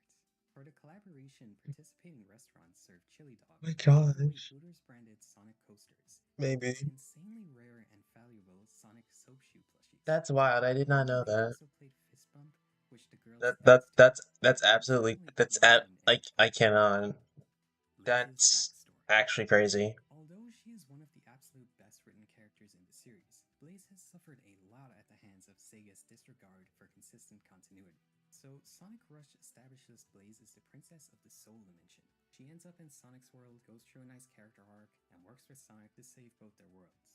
Okay, but then Sonic Yeah, I Rush kind of feel happens, and suddenly she's from the like future Blaze had and like a lot of Sonic had potential. nothing. Like, Obviously, there's the whole like eraser she of was kind of Blaze's done existence dirty. at the end, but that wouldn't magically make Blaze's backstory match her one from Rush. So maybe you'd say we're just supposed to Like ignore she already these like things, sort of or like maybe it's had an like. alternate version of I mean, I Blaze, guess like which would make the sense comics. since in I don't know. Rush's future, she's I don't also know. from I the Soul actually I Dimension. don't think I can So say much Rush on it because I is haven't Blaze even also really even from the Soul read Dimension, and she the belongs to the comics. city, meaning both backstories are somehow simultaneously canon. Sega themselves It's have confusing. repeatedly stated since 06 that Blaze is from another dimension, yet at the same time, they will show Silver and Blaze together in Colors DS and say 06 is also to be considered canon. Realistically, I doubt this will ever get properly cleared up, and it's probably best to just not think about it too hard, since that seems to be what Sega is doing. Yuji Naka is alright. A little Easter egg in Shadow the Hedgehog, where the gun soldiers will make this announcement. Mr. Yuji Naka is all right. Obviously referencing the, at the time, lead of Sonic Team, Mr. Yuji Naka, although I'm not sure if he's doing so alright nowadays. Species confusion. What are Sonic and friends? Are they normal animals? Aliens? As of now, the official name seems to be that they are just animals. But like, then why are there also normal animals walking around in some games? Before this was largely hand-waved away by assuming Sonic and friends were basically aliens from another world, which was canon for a short while, like in Forces, but as of Frontiers, it's now firmly established everything takes place on one world. In the cartoons, Archie comics, and now even the movies, Sonic and the other anthropomorphic animals are Mobians, coming from the planet Mobius. And even today, many people still call Sonic species Mobians, since it's better than calling them talking animal people, or whatever Sega wants to use. Yeah. A Sonic publicity stunt. This I would incredibly say like widespread at least for like conspiracy my animal exists characters, I would claiming say that like Sega worked I mean together yeah to there purposefully and there engineer are like other some games normal and animals, features but like that possibly could for the Sonic I would universe rather so like that use the people like term Warcraft at or local least street really gangs like that wouldn't Misaki really want Elliott to watch the like movie those would characters I would download the fan probably nostalgia prefer the and term get like mad at Beastkin or Misaki something. from the very beginning.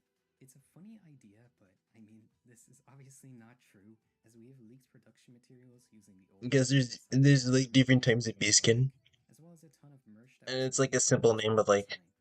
And above that's all I all, could. it would be I mean this I could like insanely make up like a widespread different name, but speculation like I'm just that gonna they go with put that for now. together all that unused footage just to make this stunt as convincing as possible. Super Mario Bros. C. This is a sprite Oh my added in the gosh, 2006 Billy Ball Mario series knowledge. by Dude, Alvin I and used to watch Super based off Mario of an Bros. Z iceberg on like scenes from 06, my the grandma's animation computer. style primarily on I the Mario strictly Bros. remember Wish doing was the that. amazing Sonic Adventure I sprites. thought I thought this was like tough. Sonic and Mario with some Dragon Ball Z style fights. It is super popular with a dedicated fan base, and the most impressive thing is just how goddamn cool some of these fights look. There were 9 episodes made from 2006 till 2012, and then a full-on remake was launched in Yeah. 2016, which was almost cancelled after Nintendo nuked his Patreon, but he ended up returning to the series, dropping episode 2 of the remake just a few years ago. Adult Swim bumpers.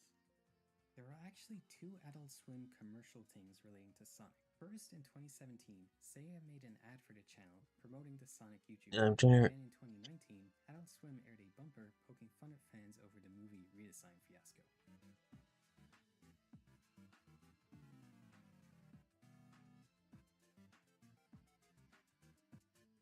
Classic Sonic Timeline Retcon.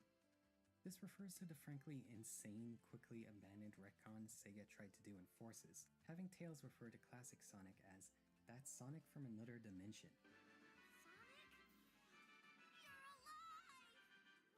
Oh yeah, that was retconned. Because originally, like Classic Sonic was just past Sonic. I do not know what Sega's deal is with constantly confusing their own lore like this. I don't know, like, As we said earlier, as of the official because Sonic isn't there like timeline, someone there's on no like accurate Sega that explaining like the younger version of their whole Sonic job is to like keep track of like the Sonic lore? Sonic Synergy. This is the working title for a prototype version of Sonic Boom by Big Red Button. Similar to Sonic Extreme, this game has a wild development history where seemingly anything that could go wrong did go wrong. We actually have the internal prototype trailer for an early version titled Sonic Synergy, which lets us see what this game is going to be like before Sega decided to make it exclusive to Wii U due to their ongoing exclusivity deal with Nintendo, which was probably the biggest reason it ended up releasing in the sorry state it did. Sonic Synergy had much more impressive graphics, set pieces, and a big focus on being a multiplayer game with up to 4 people working together, which is where the name comes from. But all of this was untenable on the Wii U hardware, and had to either be heavily gutted or outright removed in the final game. As well as that, it was apparently intended to be far more focused on exploration and combat, similar to the Jak and Daxter games, which makes sense considering who Big Red Button is made up of, with speed being heavily downplayed. To be honest, although without Sega's meddling this would have been a much better game technically, I really do not think it looks particularly great as it was either, as Big Red Button's ideas just do not fit the Sonic IP at all in my opinion, and it's clearly just wanted to make a Naughty Dog game with a Sonic skin. There are other interesting stories from Boom's development and earlier versions, such as a crazy alternate origin Oh story my for gosh. Sonic and Eggman, but they really deserve their own entries, so we'll get to that soon. The Sonic Bible. Although this sounds Sonic pretty Bible. funny, Those Bibles talking are about. a pretty normal thing to be made for big franchises. They're essentially internal documents used to establish rules, looks, and the canon Oh, of an IP that all other media should follow. maybe I The should. Sonic Bible is specifically a Sega of America thing, and explains where a lot of the localized weirdness comes from. Most prominently, this is where Sonic's world being named Planet Mobius and the name Dr. Ivor Robotnik come from. 3D Blast cut music. There is a ton of unused music throughout Sonic 3D Blast's various prototypes. The weirdest is definitely this one. Sound familiar? Yep, they reused this for Sonic 4. Oh yes. The people call this the Pinkus March. Chaos 3 and 5. So Chaos changes form every time he eats one of the Chaos Emeralds, right? But we never get to see him after getting the 3rd and 5th Emerald. This is true for Sonic X and other adaptations as well, and it seems to be something that'll forever remain a mystery. I guess you can infer Tree is just an in-between point of 2 and 4, like a half fish, half lizard man. But Chaos 5 is a lot harder to envision. Maybe something similar to the Bio-Lizard? I don't know. Cowgirl Moan. In Adventure 1, outside of the casino, there's this cowgirl standee thing, and if you hit it, she moans.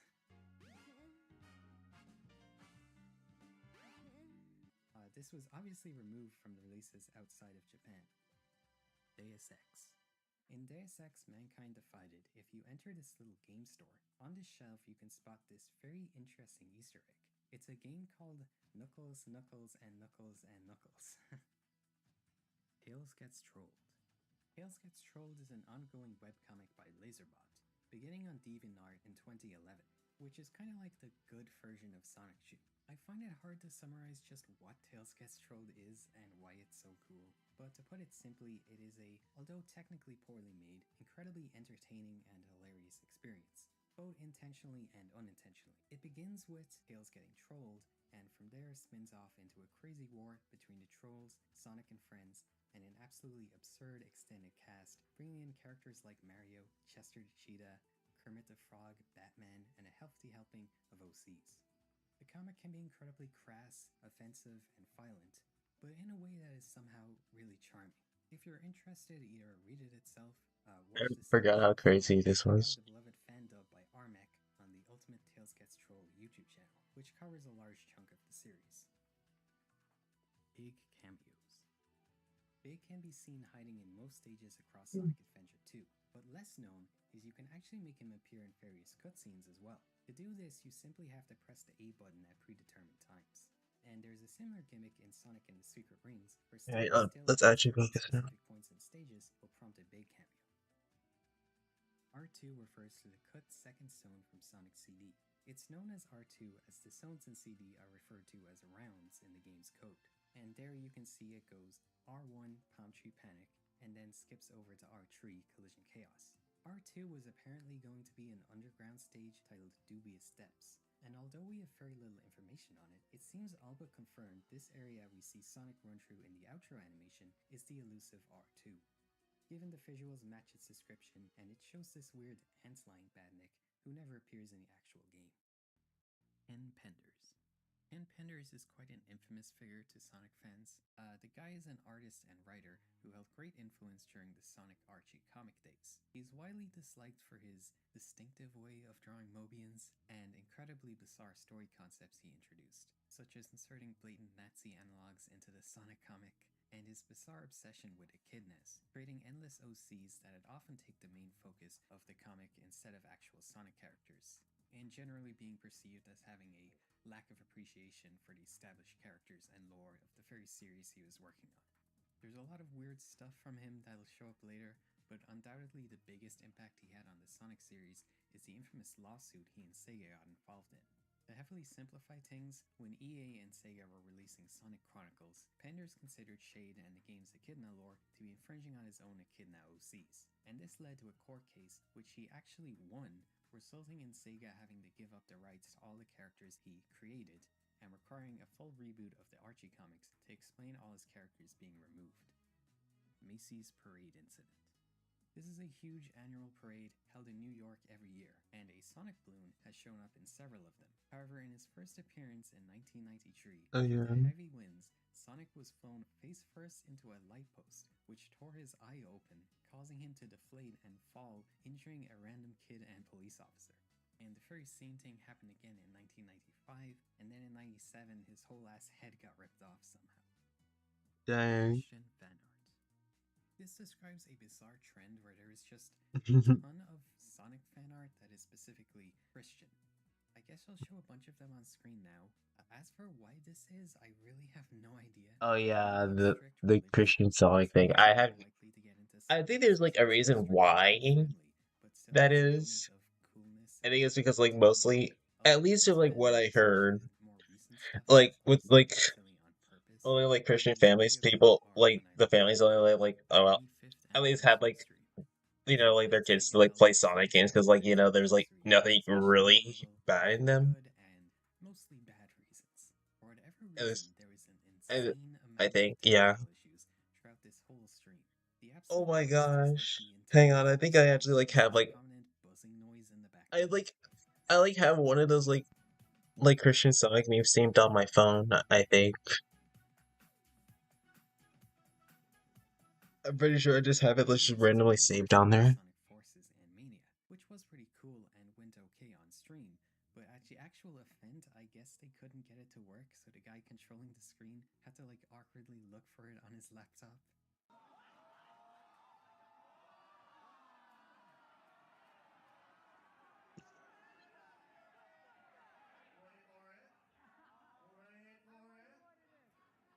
And there's other generally funny moments like the guy singing Sonic Heroes.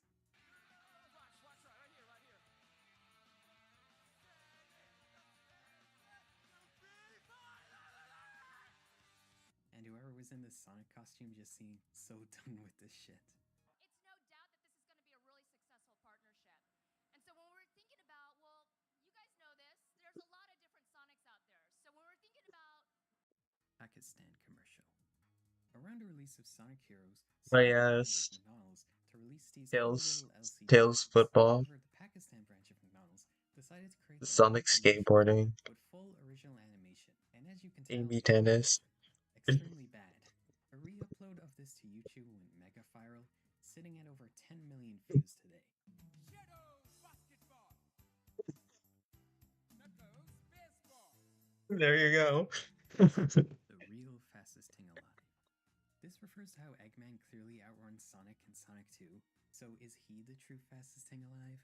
To be serious, a lot of people theorize Sonic purposefully let him get away because he enjoys the chase, or perhaps Eggman made himself speed shoes, similar to Shadow's, but this was finally officially explained in a Twitter takeover just recently. Sonic, if you truly are the fastest thing alive, how come Eggman always beats you in a foot race after you destroy his mechs? You know, that was a long time ago, but yeah, I'd like to know exactly how that happened too. It's simple. I work out. Jazzwares. I can't believe they actually did Jazzwares is explain the that. studio That's behind funny. who made all the Sonic figures. Starting from 2008, they have made a ton of figures, plushies, and other junk. They're definitely best known for their awesome 4-inch line, which saw pretty much every popular Sonic character of the time get a figure. I always really loved these and how Oh accurate yeah. they are while still having a pretty good amount of articulation. And in 2014, they ended up giving up the license, and it was then given to Tomy, who mostly just made Sonic Boom merch. And this shit just sucked, bro. Truly a dark age for Sonic toys. But then by 2019, it was changed once again to Jakks Pacific, who launched their own articulated 4-inch line that also kicks ass, mainly for how game accurate their sculpts are and just how deep they're willing to go with some of these character choices. I mean, they made a Mephiles figure in 2023, as well as Tikal, No, there you Tails, go. Fang, and even The to call action figure. There you go. Knuckles. This is a widespread Yeah, theory mentioned. that Knuckles was originally intended to be explicitly Jamaican themed. Like I still can't believe like Since the those things. Sonic's color scheme It took features you the that long to get Jamaican in. Safarian flag, he has dreads and lives on an island. He is actually shown speaking in a Jamaican accent in the Sonic Tree American Strategy Guide. If this ever actually was the case, it would appear they decided to shift away from it by adventure, since the echidna tribe there is obviously based off Native Americans. SA1 textures. This refers to how most of the textures seen in the areas of Sonic Adventure are real-life photos. They did this a lot in N64 games too. It's a big part of that very distinctive early 3D game look I always really liked. We know Sonic Team made a big excursion to the Americas when developing SA1, and this is where, presumably, these images were taken. A lot of the stages are also directly based off of these real-world locations, which is pretty cool. Seaside Hill, for example, is directly inspired by the beaches of Cancun, and the coolest is that the Echidna's temple is a clear recreation of this real-life temple in Tikal, Guatemala. Oh, Chrissy Steven. I guess that's where Tikal's name probably came from. Music artist and very successful producer who was commissioned to do the end credits song for the first Sonic movie, only for it to go unused in favor of that incredibly forgettable Wiz Khalifa Ty Dolla $ign one instead. He did upload the full song to his YouTube, and listening to it, it is insane how hard it mocks the one we got. Entitled Gotta Go Fast, it actually sounds like a Sonic song using the Green Hill Zone melody, and is pretty good in its own right.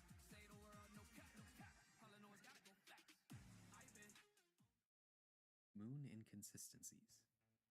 So in Sonic Adventure 2, Eggman blows up like half the moon, but then in later games, it looks totally normal again. What the hell is up with that? The most egregious example is definitely Shadow the Hedgehog's intro, where we see it very prominently and in perfect shape. Like, bro, SA2 came out like 3 years ago. The only time a game remembered this detail is the Dark Beginnings animation made for Shadow Generations. In 2013, Asuka did actually address this, and he says that when we see the moon, we are simply seeing it from the side that wasn't blown up. Totino's. During that infamous 25th anniversary stream, another odd aspect was the constant shilling for Totino's pizza rolls. Oh my gosh. I remember like seeing like a joke in like a Sonic animation where like Sonic was in like Labyrinth Zone and Eggman's like, enjoy those Totino's pizza rolls, Sonic. I finally understand why that was a thing. I thought it was random at first, but like now I actually understand the joke.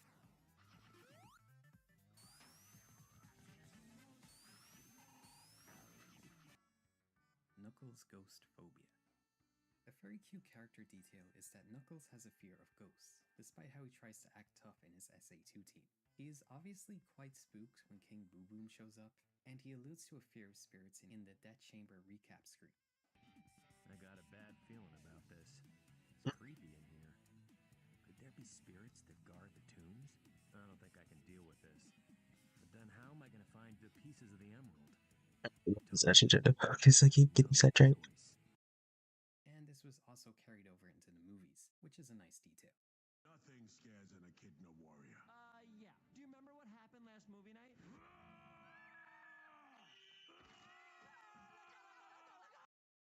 Why Shadow? I actually didn't know like Knuckles had like a fear of ghosts. Apparently, the reason Shadow the Hedgehog introduced I legitimately didn't know that. was because fans would constantly request Sonic to use guns. That would obviously be even more out of character, so with Shadow being popular enough to warrant his own title, Sonic Team saw this as the perfect opportunity to fulfill these fans' requests. Video Game Donkey. In Sonic Mania, there was a Video Game Donkey Easter egg. To activate it, you had to grab one of the hooks in Hydro City Zone and press left, left, left, right, right, right, up, up. That in itself is a reference to how you activated debug mode and level select in Tree and Knuckles. Doing it in Mania makes it so a sound clip of Donkey going, yeah, plays when those floor hand tingies grab you.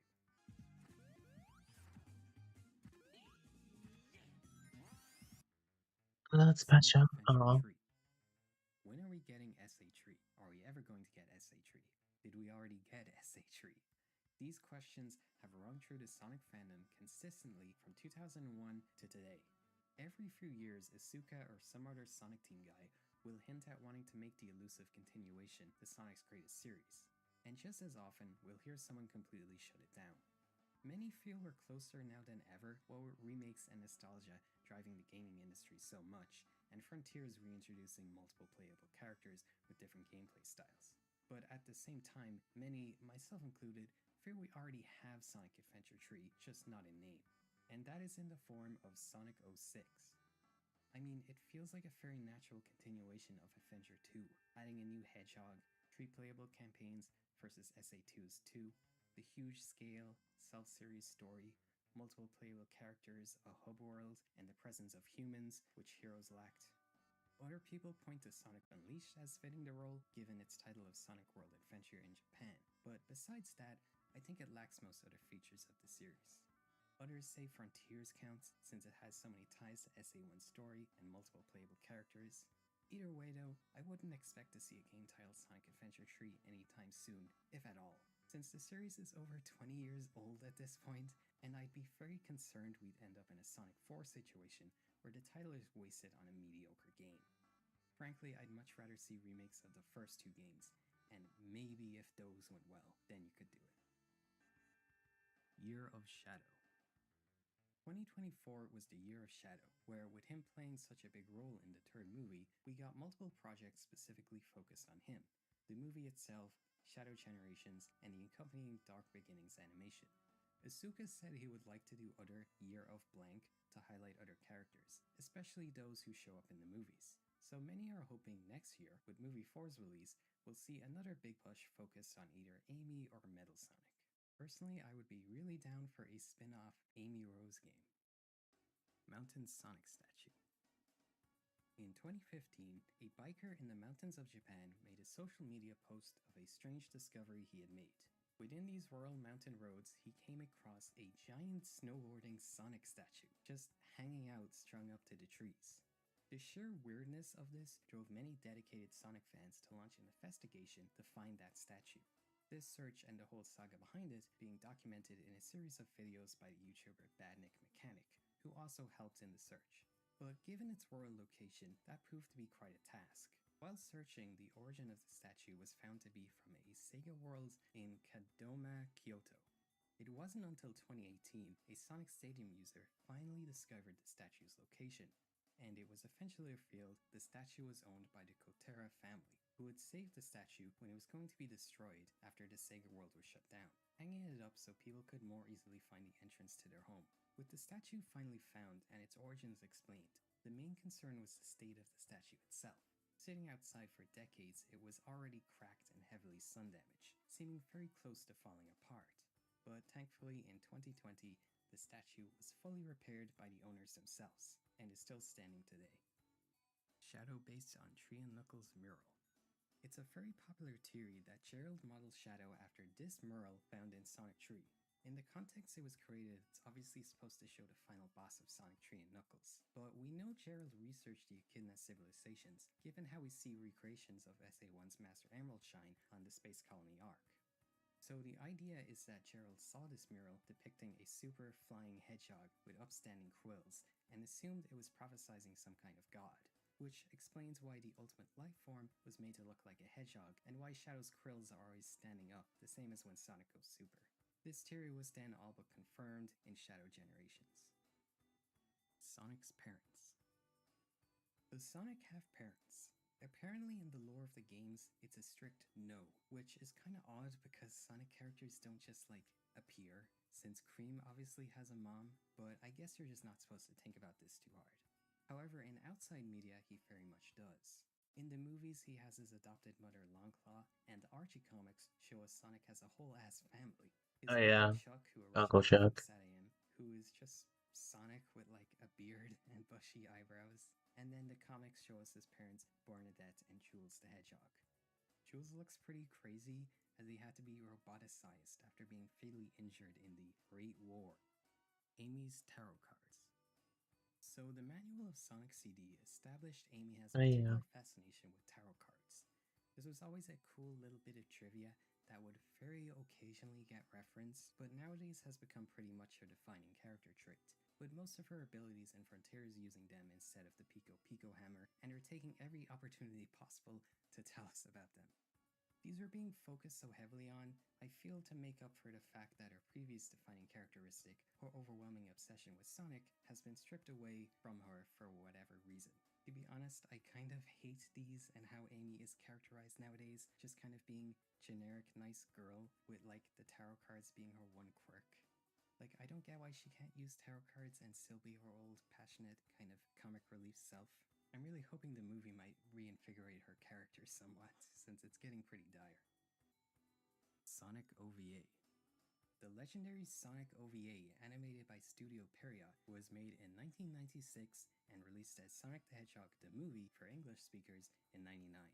There's not too much to say other than this whole thing is really awesome. Being an OVA, the animation is superb, and this really is peak classic Sonic.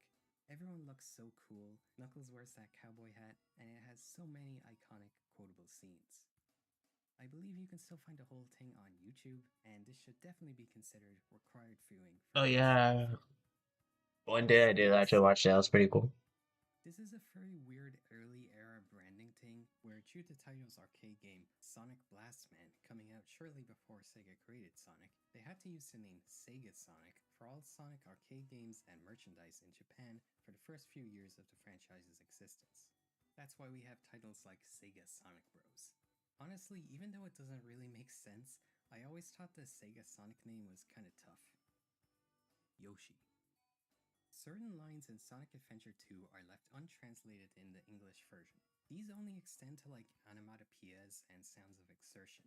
Apparently the story goes that when recording these lines, the Japanese Sega member present didn't understand that English and Japanese people use different expressions for that kind of stuff, and insisted they use the Japanese phrases because the English just didn't sound right to him.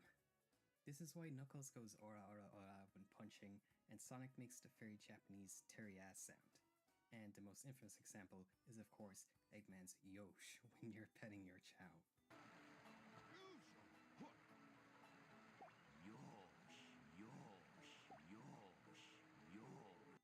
Sonic was never good. After the announcement of Sonic Mania, IGN's video game news channel, GameScoop, published a video going over it that contained an insane rant on the series. categorized by the infamous line, Sonic was never good. We keep trying and trying and trying to find this thing that was never really actually there. Sonic was never good. Yeah, it was a 25-year lie. Yes. Although their opinions are legitimately kind of triggering, I do feel like this reflects the general dismissive opinion most outsiders had of the series at the time, especially There we Game go. Freak's types. Some of the arguments for why Sonic was never good, the host present, is fans only like it because they want to have sex with Big the Cat, the games have trial and error level design, bottomless pits, and there are spikes, and also that there's drowning music. I am not joking, those are genuinely the reasons they give.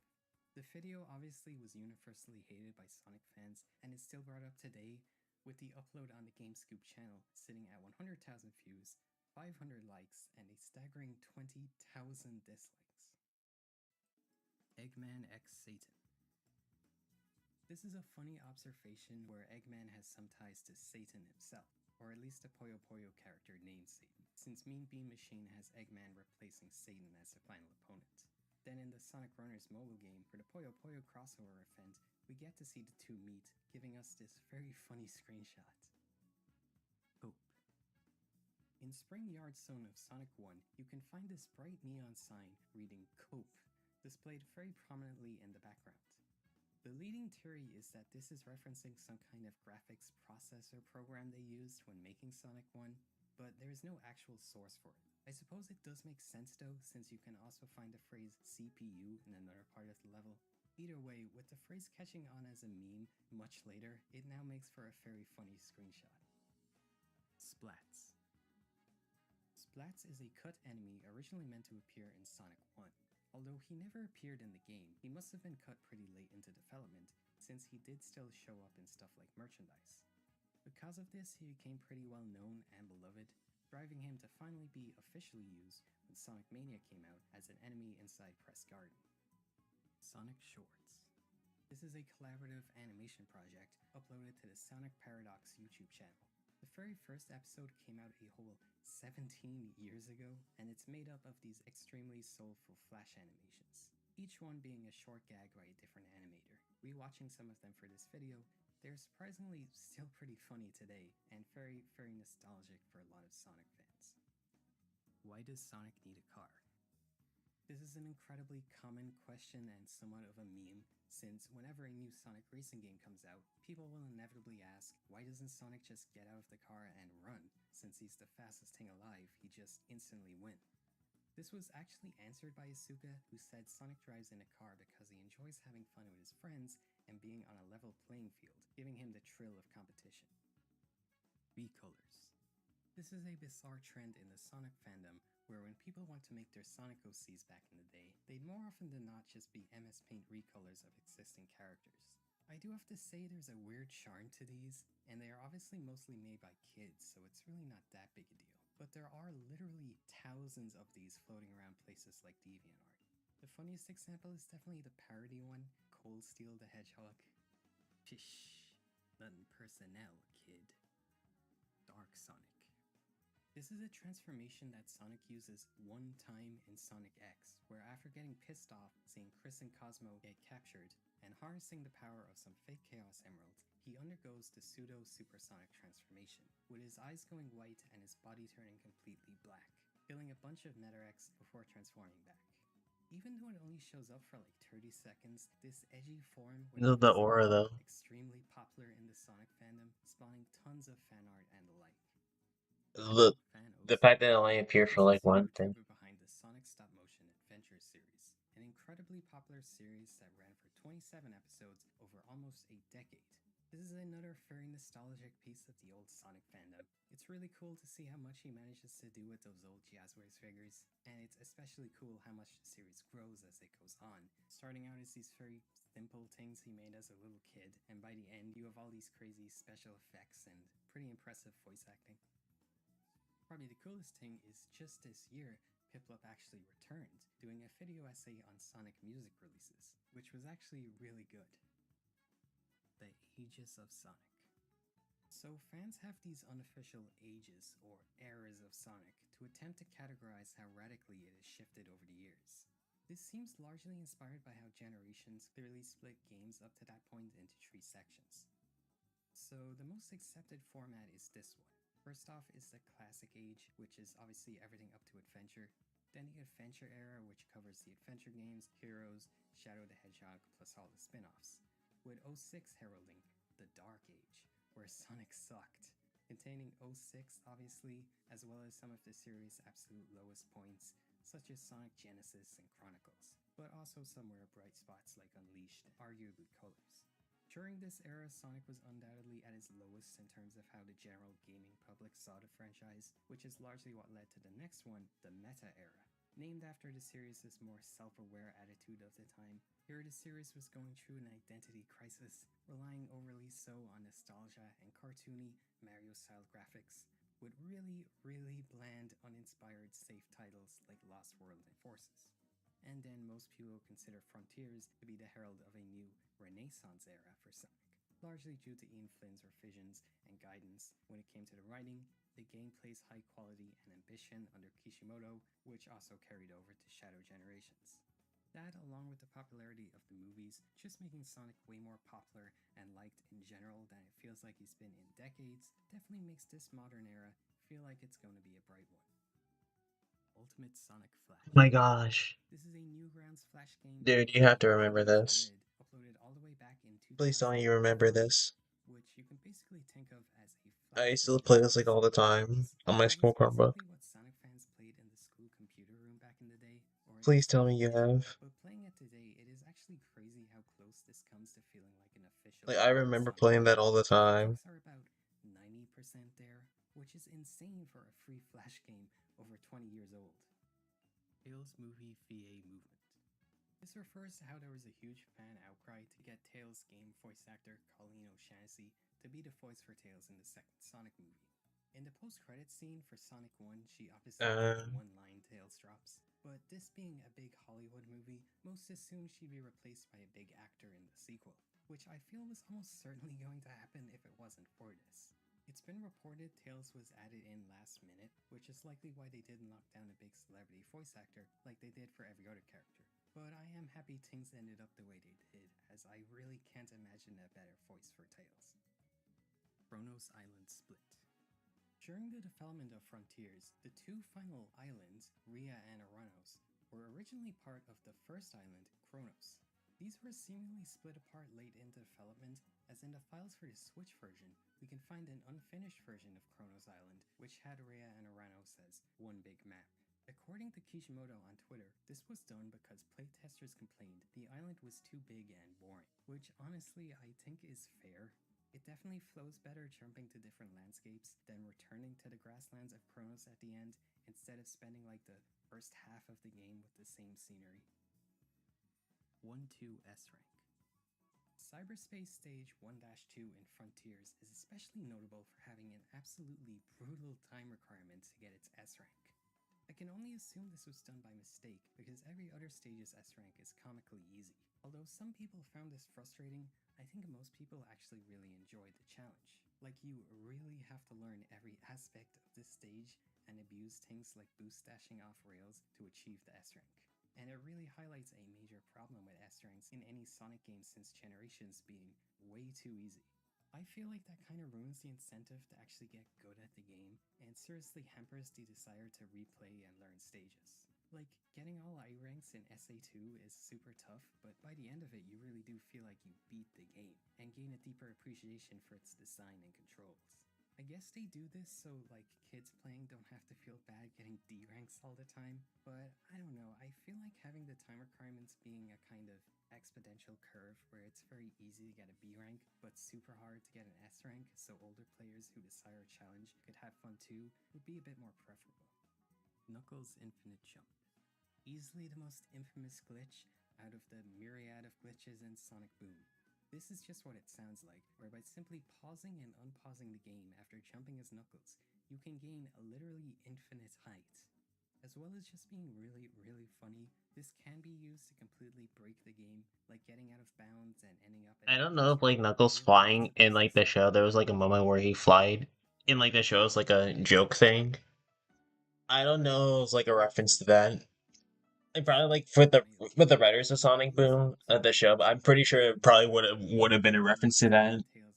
Like I don't know, but if it was, that would be really funny. But the screenshots they show are like really convincing. They edited Sonic and Tails models into a screenshot, and then they have this very cool unlock pop up reading, "A dream's been cast. Sonic and Tails join the melee." This goes from a harmless prank to straight up cruel, with them listing the requirements to unlock Sonic and Tails as defeating 20 of those wireframe guys in the cruel melee mode, which, if you've played the game, you'd know is insanely difficult. Like, there has to have been at least a few hundred people out there who spent hours and hours tearing their hair out, only to reach the score and discover nothing happens. And one crazy detail is, unbeknownst to EGM, this was actually almost true, as there were discussions to get Sonic into Melee once the series went multiplat, but there simply was not enough time to get him in with how quickly the game was produced. Blue Balls. In early versions of Sonic 3, the Blue Spheres minigame used to have the text, "Get Blue Balls" pop up at the beginning of each one, which the US team apparently laughed at very hard before ultimately changing it to "Get Blue Spheres" as it is today. Sonic Extreme. Sonic Extreme, not to be confused with Sonic Extreme or Sonic Extreme, is yet another unreleased Sonic title. This was pitched to Sega in 2003 by Vision Space, who also animated the pre-rendered cinematics for Sonic Heroes. We actually learned a lot of this when the prototype was discovered on an Xbox dev kit back in 2011. The game itself is a skateboarding game, and in this pitch version, you can play as either Sonic or Shadow skating around a seaside hill-inspired skate rink.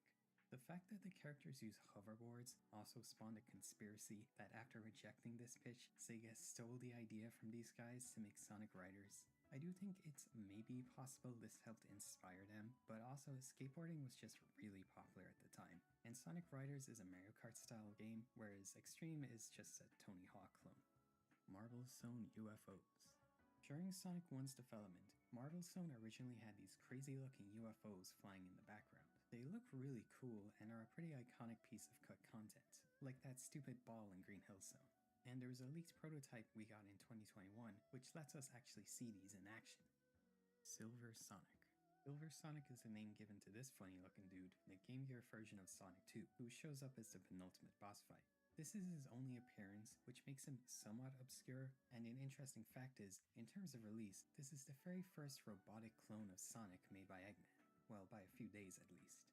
And this is what those weird little gray Sonics from Sonic Mania were. Time Eater is Mephiles. This is a very popular fan theory stating that the Time Eater from Sonic Generations was a reincarnation or a leftover fragment of Mephiles the Dark. The theory does actually seem pretty sound, basically assuming that Mephiles would be powerful enough to escape being erased from existence after the events of 06 and would take the form of the Time Eater. This idea spawning from just them looking kind of similar, especially the amorphous black cloud Mephiles was before copying Shadow's form, and both being supremely powerful with the ability to bend time to their will. However, this theory was of course completely disproved when Shadow Generations included Mephiles as his own boss fight, which kinda sucks, but the fight itself was so cool, I can't be mad. President Photo. In Shadow the Hedgehog, we see the President of the United States has a framed picture of Sonic and Shadow on his desk in the Oval Office. The picture itself shows Sonic and Shadow posing in front of the White House, which I guess means the two of them visited together at some point. Maybe the President invited them to dinner to thank them for saving the world in SA2. Sonic Underground Robotnik's Revenge. This is a bit of a Sonic oddity. Robotnik's Revenge is notable for being the only VHS release of Sonic Underground, collecting 3 episodes and a bonus episode of the Super Mario Bros. Super Show. Seeing those two together at this time is already really weird, but the strangest thing is the cover art for this shows Sonic with blue arms. No Hopers. This is a screen you can find in Donkey Kong Country 2 called Cranky's Video Game Heroes, which shows how many of those DK coins you collected. But the interesting thing is, this is a rare case of Nintendo throwing shade at Sega, as on the podium we see epic cool Nintendo characters, and then in the bottom is the trash characters, dubbed No Hopers, which shows a trash can with Earthworm Jim's laser gun and Sonic shoes. The Nouveau DRM. Every PC version of Sonic games since Sonic Yeah, I don't know why like significant when they did that. I don't know why they referenced Earthworm Jim. This is basically a software I that don't know. companies add to their games I to don't tell know. them to stop piracy. But the problems come in with what the Nouveau comes with. namely how much it eats up your PC's power, constantly running in the background, causing significantly worse performance in games it's implemented in, as well as forcing you to be online to even launch the game, and worst of all, it doesn't even work. It at best holds off games getting cracked for like a few days. This has resulted in Sonic games getting an influx of negative reviews on Steam, not because of the game's quality itself, but because of utilizing de novo software. This was most visible with Sonic Mania itself launching to a mixed review score, even though everybody loved the actual game. I've heard companies add de novo just to appease shareholders, and even they know it doesn't work, but they just want to show that they're like doing something to fight piracy. Sonic Dreams Collection. This is a 2015 PC fan game, which is apparently intended to hold a mirror up to the bizarre relationship the internet and Sonic shares. This went viral when it came out, with all the usual Let's Players doing videos on it. It's essentially a collection of increasingly bizarre and disturbing minigames, starting with an OC maker, then having you taking the role of a cameraman, filming increasingly sexually charged and creepy interactions between various ragdolling Sonic characters, and ending with a first-person date with Sonic himself, which is definitely the best part. Genocide City. Genocide City is another cut zone from Sonic 2. The only visual of the stage we have is this concept art. It is obviously mostly well known for its insane title that would have definitely been changed if it was ever completed. There is actually a theory that Genocide City was intended to be a one-act stage, which had its actual layout repurposed as Act 3 of Metropolis Zone, explaining why it's the only zone with a third act. This seems heavily supported by a quote by Yuji Naka, stating just that, but not specifying which level was repurposed. Irish the Hedgehog. This is an official video posted on Sega's social medias to celebrate St. Patrick's Day. It's a funny parody of the SA2 recap screens featuring the one and only Jacksepticeye as Irish's voice. So then I went down towards Station Square, and I bump into Big, and it's just like, how's the big size of you? And he's all like, Irish, how in the name of tickle are you? And I'm just all, story horse, how's it going, Asher Grand? And then he's like, Sunk was just here, but that Egypt was nattering about nothing. And so then I thought of me old fella, and suddenly Big says, get out of that garden. And I thought he might have gone stone mad, and maybe he's just sick as a box of frogs. The Slap. This is one of the most infamous moments from the Sonic comic. Coming from issue 134, this takes place after Sonic returns to Mobius after being presumed dead. When he and Sally reunite, she orders Sonic to remain at her side, but Sonic insists on continuing to fight Eggman, leading to the infamous slap panel and the two breaking up. From what I can tell, people generally consider this to be one of the lowest points of the comics, feeling Sally as being incredibly out of character and unlikable here, and it obviously being like a 9/11 for Sun Alley fans. Originally, both Sky Chase segments in Sonic Adventure 1 were going to end with you fighting this crazy tree-headed robot dragon. This was apparently just cut because it was too difficult, but the dragon remains in the files, and you can find gameplay with him put back into the stages with his animations fully intact. Shipping Wars. Like Oh any god. fandom, shipping culture is certainly a thing in the Sonic fandom. Due to the frankly absurd amount of characters, if you're counting stuff like the comics, there is an endless amount of different ships with their own dedicated warriors. The most popular ones from what I can tell is Sun Amy and Sun Alley, obviously, then Sonado, Shad Rouge, Nux Rouge, Vector and Vanilla, Shad Amy, and Wisp Tangle. There's a lot. But this shipping shit gets serious for people, especially when it comes to the Sonic fandom. It's actually quite infamous for being remarkably toxic when it comes to defending the honor of your own ship, or more problematically, harassing artists and alike for depicting their preferred ship over your own one. Metallic Madness Dark Lyrics. If you listen to the lyrics in Metallic Madness from CD, they are really negative and kind of dark compared to the usual you'd expect from Sonic music.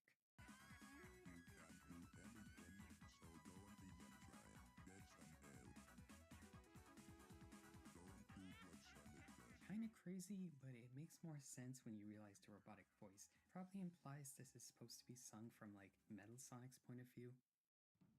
Sega Sonic Bros. Sega Sonic Bros is a cancelled arcade game that was going to come out in 1992. The game itself is a simple puzzle game. The most interesting thing about this is that since this comes so early, instead of different characters, this features 3 official Sonic recolors, which just looks really silly to me for some reason. Apparently these are not Sonic's long-lost twin brothers or anything, and are simply all named Sonic the Hedgehog, so I guess they're like clones? Japanese box art quotes. The box art for the classic Sonic games in Japan have Uh, these really mhm. interesting little inspirational quotes written on them. Yeah, I could kind of see Some of them that. have the line, "Don't just sit there and waste precious time. When you want to do something, do it right away. Do it when you can. It's the only way to live a life Oh of wait, hang experience." on. CD's back has a quote directly from Sonic, apparently. "Ask the No, world to do that's something Sonic for 2 you box art. that you can do for Hang on, others." Damn, I Sonic's gotta level, find it. dude. Sonic Trees is undoubtedly the most bizarre. Sonic races through the green fields. The sun races through a blue sky with clouds. The ways of his heart are much like the sun. Sonic runs and rests. The sun rises and sets. Don't give up on the sun. Don't make the sun laugh at you. Sonic Ice Cream. I don't. The I Sonic know Ice it's Cream up bar somewhere. made by Blue Bunny is both a very nostalgic snack for Americans and a huge meme. Mainly because of how, There when we you go. take it out of Found its it. packaging, it more often than not looks extremely goofy and messed up. Most prominently with its green eye dots I always did being this placed like incorrectly. Sonic 1 Amiga port. almost 3 years There ago. are two separate supposed Sonic Amiga ports. This first one comes from a German gaming magazine I don't know if entitled you Advanced if you've Machine, ever seen and this it later before. turned out to be fake, using screenshots from an Amiga demo made by one Night of Wind, which are basically like animations made on the Amiga hardware. Meanwhile, a UK Yeah, embedded I think Sonic it'd port actually be made kind by of cool if I Nintendo remade and this. other home But computers it was was like developed by obviously Ubisoft. like Benjo For any and who haven't Elliot's watched this video modern, before, like their this current port is not even designs. actually real. There are no legitimate screenshots of this port, and it's Yeah, unknown if actual that development began, as it that ultimately one rare never moment released where I on gave CDs, Elliot a green even shirt until for the some Sonic reason. games themselves. Fields the Rabbit. Fields the Rabbit was another potential character created to Like, say it was like I'm using already like Sonic someone as like much one of my other friends like as mentioned this possible. to It me. definitely Was seems asking me like sinister why to Elliot wore like a most green of the shirt, many and influences it that was because like Sonic art has. like One Benji, potential Misty, influence was that like Eddie's at least back hallucinations then led him most of to my grab and throw enemies like from at the least the Sonic characters that I line in used his life. had like One interesting blue of thing some is that kinds, many and like character like figures Elliot further before cement he had Sonic as the build for the another Sega like mascot the in the sky past, blue shirt, since he similarly and I chose decided to to give him focus like a on green green shirt figures. to like He's differentiate become him. a lot more well known recently, And I and did was that. Like I was revealed like, as an alternate skin for Sonic I mean, it in looks Sonic fine, but it 06. doesn't really fit. So I just gave him Sonic his like Traveler blue Tales shirt the game. back.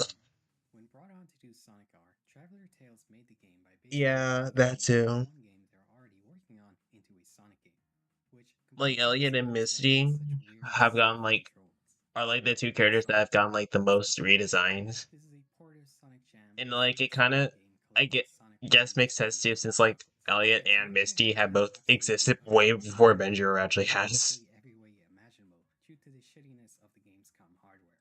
It, for one, is completely in black and white, obviously has terrible screen crunch to fit the tiny handheld screen, and But it yeah, seems to run at a permanent 4 frames per second. But undoubtedly the worst offender is the downright rancid sound design.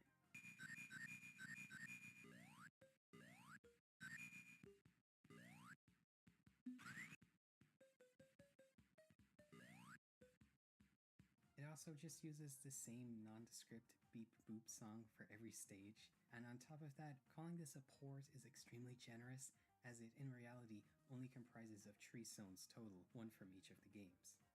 Sonic 2 bonus video. This is an especially memorable Sonic yeah, video. I assume most of you already know, but if you don't, Cybershell is known for making some of the best Sonic Let's Plays all the way back in 2008. And after the final episode of his Sonic 2 playthrough, he promised to do a yeah. Sonic 2 bonus video, in the same vein as his Sonic 1 bonus video, which showed various Easter eggs and cut content from that game, only to not deliver the video Wait, and you know who force Kai it to is, disappear right? from the internet entirely. Then return out of nowhere and upload the promised video a whole 9 years later. The video itself is quite good, Like he but excited, right? it But I reveals just off a don't know lot of when stuff we can. that non-hardcore Like Sonic fans definitely obviously won't has a like. different level, but It like really puts the you've seen this absurdity guy of before, right? delivering on a promised video 9 Oh years yeah. after the fact And, like, and what? made it so memorable. Yeah. Also, Cybershell quickly established himself as one of the most beloved Sonic YouTubers right after his I debut on TV, I and figured would as much. disappear again the next year, this time for 3 years, but since then has been uploading various interesting little Sonic and non-Sonic videos. Sonic dies saving Pikachu.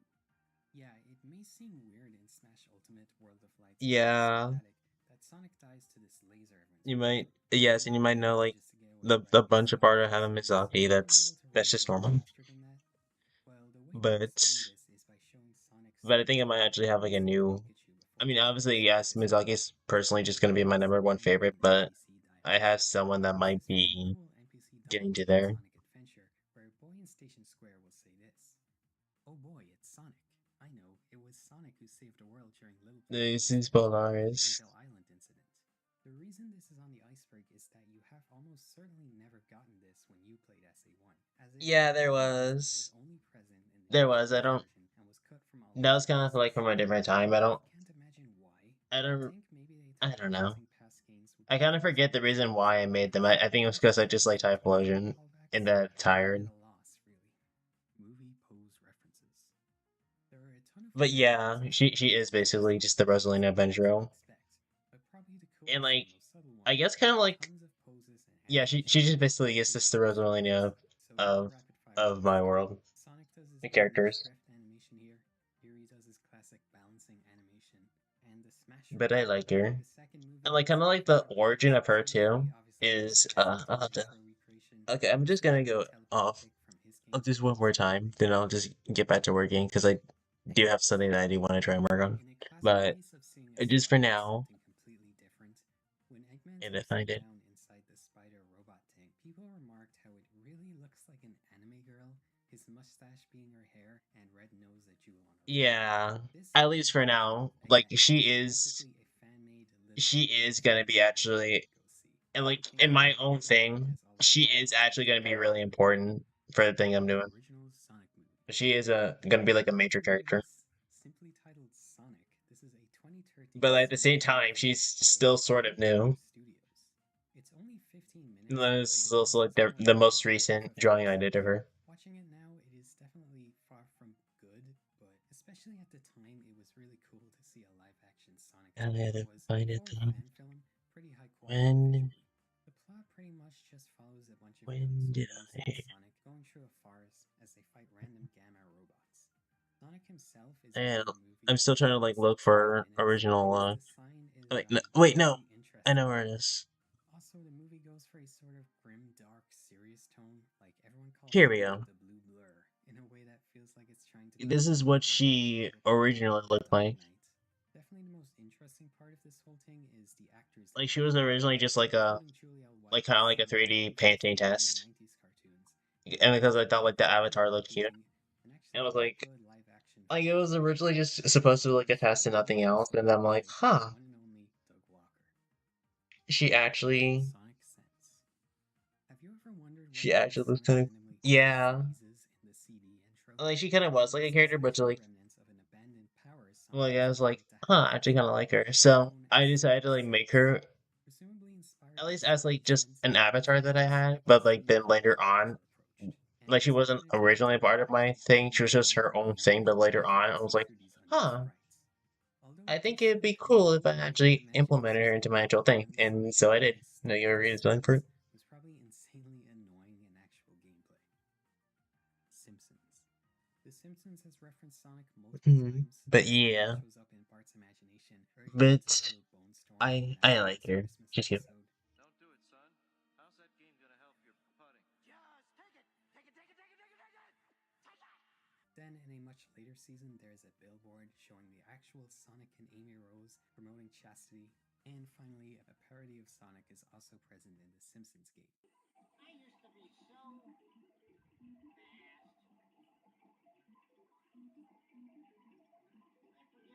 I forget why I hated Eggman so much. Oh wow. Tectoy. Tectoy is a Brazilian company that managed to strike a deal with Sega to publish their games and consoles in the country.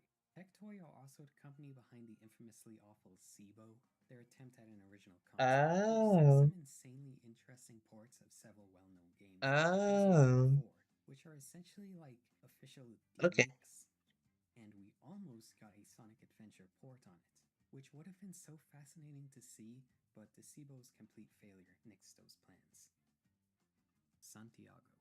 This may look like Sonic, but it is in fact an imposter, going by the name Santiago. This is seemingly just a meme criticizing how much Sega has changed classic Sonic's design and personality in his recent appearances, which most people do not like. The meme itself really caught on for a while, with people calling this modern classic Sonic Santiago as a shorthand to criticize his soullessness. Sonic 1 TGS demo. This is the earliest known build of Sonic 1. Sega showed it off at a Tokyo Toy Show in 1990, and it being so early, it has a ton of weird little differences that make it like the holy grail of Sonic Lost Media. The title screen is set on a black background. Green Hill Zone looks way different, with extra layers of parallax scrolling, featuring these distinctive mountains and skyscrapers in the background, and more trees and rocks in the foreground. In this screenshot, we can see this really weird looking enemy that is seemingly not a badnik of any kind, and can actually be seen in some fairly early concept art made by Naoto Oshima. But besides some heavily obscured video footage from Sega's exhibition at the show, these screenshots are all we have to prove this thing even existed, and apparently it has since been lost by Sega themselves. Sonic Colors Act Structure. So Colors was originally going to follow a much more traditional Sonic level structure. You know, each level is a zone with an Act 1, Act 2, and a boss at the end. But in the final game, every zone has I'm gonna only change 6 how this main works. acts. And as you play, you might notice that a lot of these are clearly lesser than the others, namely the 2D stages that only take like less than a minute to beat. This is because they were originally intended to be extra optional challenge stages, the same as all the ones in Generations, for example. But for whatever reason, during development, Sonic Team decided to make these mandatory, maybe to make the game seem bigger than it actually was. But I do honestly consider this a pretty big mistake, since I feel it greatly hampers the game's pacing. Sonic Gather Battle. So this is a actually pretty cool looking Sonic fan game. It seems to be like a fighting game that uses modified versions of the Sonic Advance sprites. But the reason this is on the iceberg isn't the game itself, but rather what came with it. You see, this had a DRM anti-cheat on it, which let the game see anything you did on your computer, and if it detected you searched anything along the lines of Sonic Gather Battle cheats, it'd send your IP address to the creator, who would then put you on a list and edit the game itself, rendering it unplayable. Then to have this removed, you'd have to actually email him and ask to be removed. Apparently the main reason he did this was to stop anyone from ripping his custom sprites, which is already completely insane, but on top of that, if you were added to the list, the game would essentially turn into a real-life creepypasta, making everything all creepy and broken, with endless spawning enemies, blood-red skies, and invincible ghosts showing up that insta-kill you. Sonic Runners. Sonic Runners is a 2014 mobile game notable for being developed by Sonic Team themselves. This game had a dedicated fanbase that really loved it, and it's one of those endless runner-style games. But it does have some cool stuff that sets it apart. Primarily the really nice art style, great music, and letting you play as characters that were almost never used anywhere else, especially at this time, like Mephiles, the Werehog, and Tikal. But Sega themselves decided to unlist the game only 2 years later. Although the game was saved via Sonic Runners Revival, a fan remake which allows you to play all its content without the typical microtransactions and pop-up ads, Yeah, Sega themselves basically. also made a sequel replacement for Runners I in don't really 2017 titled Sonic Runners Adventure. like. I know like a few This people is that a are into like much Cookie Run, worse version of like the game we already the had, Cookie with Run, far but more filler, with much worse monetization, I don't greatly know. downgraded art style, and lacking any of the cool deep-cut characters. Barrios and Nails. These are early concept designs for Rouge and Shadow. Barrios was obviously leaning way harder into the dark version of Sonic direction, with most of the concepts basically just being a far edgier, dark blue/black Sonic with his quills down. The one most fans know is this version with a scar across his eye, which actually showed up officially as a skin for Shadow in Shadow Gens. Meanwhile, Rouge's early concept had her name as Nails. You can see her design did not change quite as radically. Here we have a version of her without wings and ear piercings, and she wears an outfit that looks more like a typical treasure hunter rather than a stealthy spy type outfit she ended up with. Sonic's old-ass ugly model. This illustrates how Sega has seemingly been using the same Sonic model since Again, I 2003, don't really know as much about only it. slightly editing it each game. Many I, fans I have I don't know complained as about much this about it feature, other than like but how if they were to people, make a new model other for than like Sonic the characters that people this like a way, I lot. do believe it looks incredibly rough, especially in promotional materials. I mean, compare this to all the visual updates Mario's cast has received with each new generation, and you'll see the reason for the controversy. Metal Sonic is roboticized Sonic. This is a really old fan theory that the Metal Sonic we know is a future version of Sonic that lost to Eggman and got roboticized, similar to how Mobians get turned into robots in the Archie/SatAM canon. This is a cool theory in that it kinda add an extra weight to the whole Metal thinking he's the real Sonic team, but this obviously has been disproved various times. Japan does not like Sonic. Despite being a Japanese character, Sonic is not very popular in Japan, like at all. This is likely due to a combination of factors. The most obvious is that Sonic was explicitly designed to appeal to Western audiences. Also that the console wars were not really a thing in Japan, which was a big part of Sonic's marketing, and all the outside media like comics and cartoons were also Western only, as well as the Mega Drive just not being particularly successful there either. It's not like he has no Japanese fanbase, but it's just way smaller than other territories, especially after Sega left the hardware market. Like, new releases always rank super low on the Famitsu sales charts. Although Sega has recently been making a concerted effort to change this, and were somewhat successful with Frontiers selling unusually well over there. The doctor's mustache is fake. This is an unused line for Omochao in Sonic Adventure 2. Did you know the doctor's mustache is fake? Many people inferred this to mean Eggman's mustache is actually fake, which would be a very funny bit of lore, but in reality this was actually meant to refer to the Professor Chow in the game, which that in itself reveals why the line went unused, as the translators incorrectly translated the word professor as doctor. Knuckles over Supersonic. This is a weird power scaling thing, since in the intro of Sonic 3, Knuckles is able to punch the emeralds out of Supersonic, which seems to imply even in his base form, Knuckles is stronger than Supersonic. I think it's supposed to be a thing where Sonic's guard was down, like Goku getting killed by that random Frieza soldier, or they just did it to make Knuckles look cool. Sonic Ambassadors. Sonic has had two major ambassadors over the years, basically just people Sega works with to promote Sonic to their fanbases. The most famous example is obviously Aaron Hansen / Egoraptor, who was infamously hated by pretty much every Sonic fan due to him constantly shitting on the games whenever he played them, and most notably claiming they were terribly designed, when in reality he was just kind of bad at them. A period of time they hired me. Yes. And now they don't because everybody got mad that I was doing official Sonic things.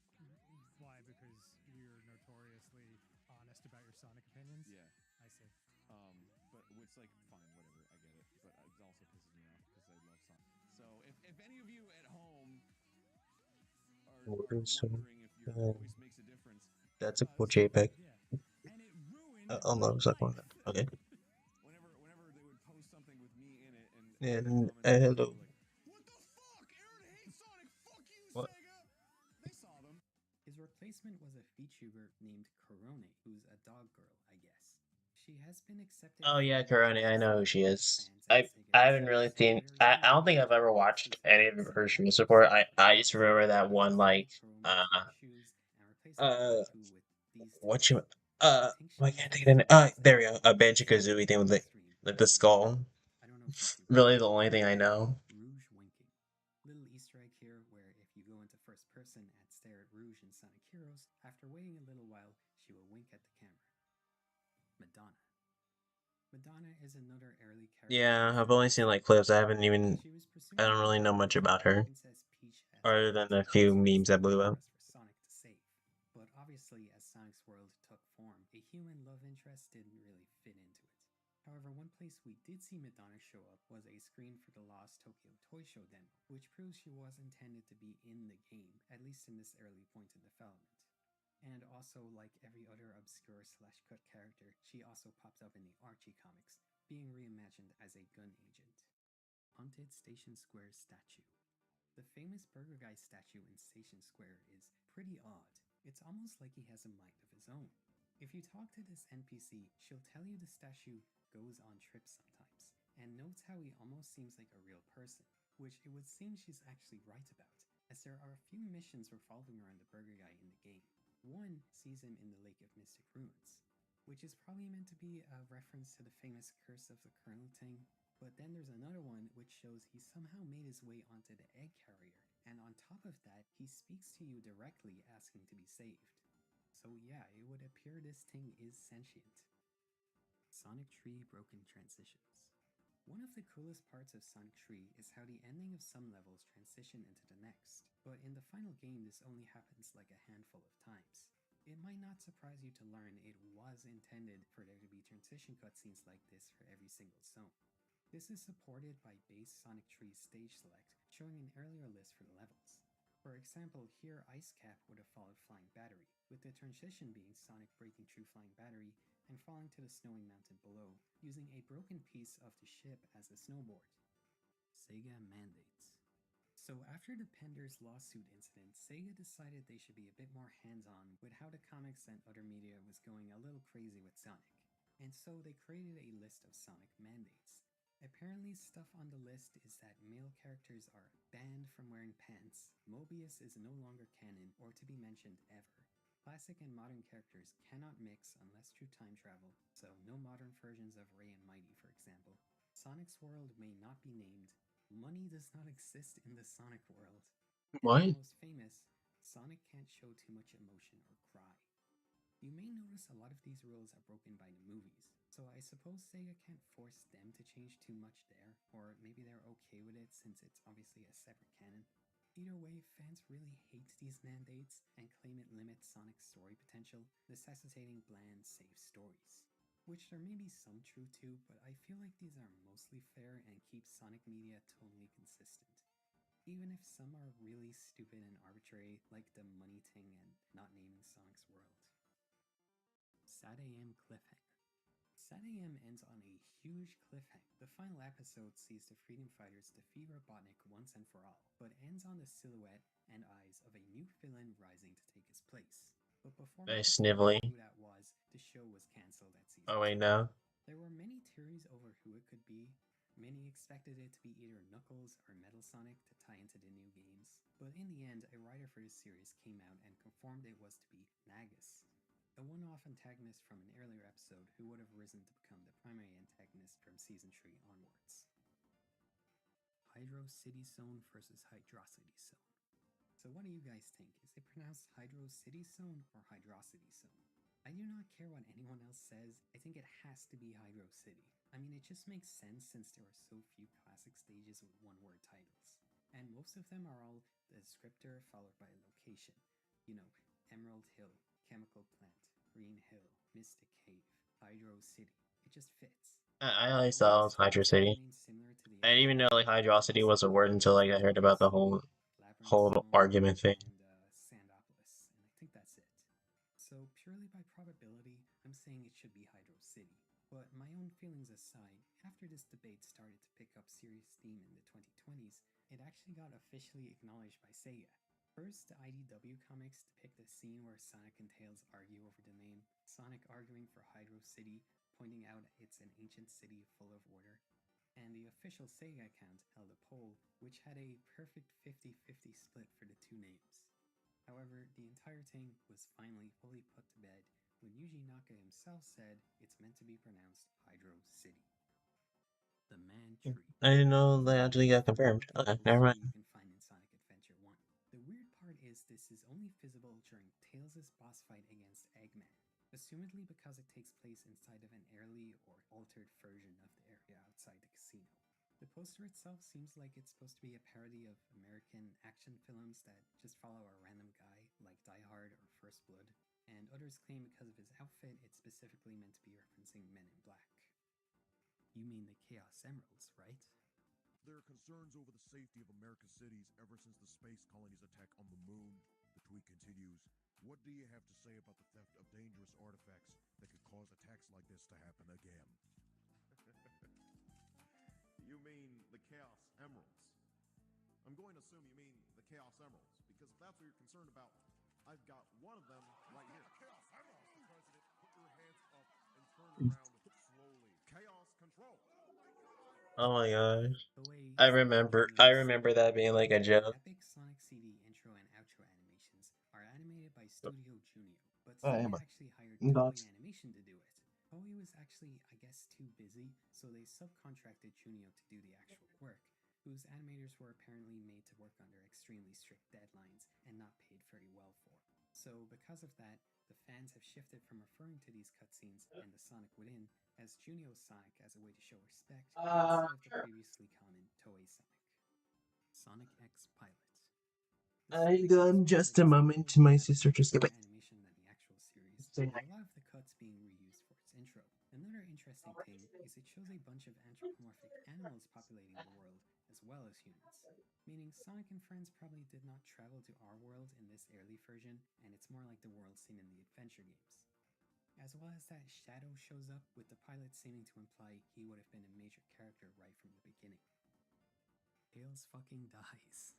So in Sonic 2's 8-bit version, you were supposed to free Tails and all the other animals on South Island. But because of this, if you get the bad ending of the game, the credits show Sonic running alone and stopping at the end to look at the sky, which shows a ghostly vision of Tails.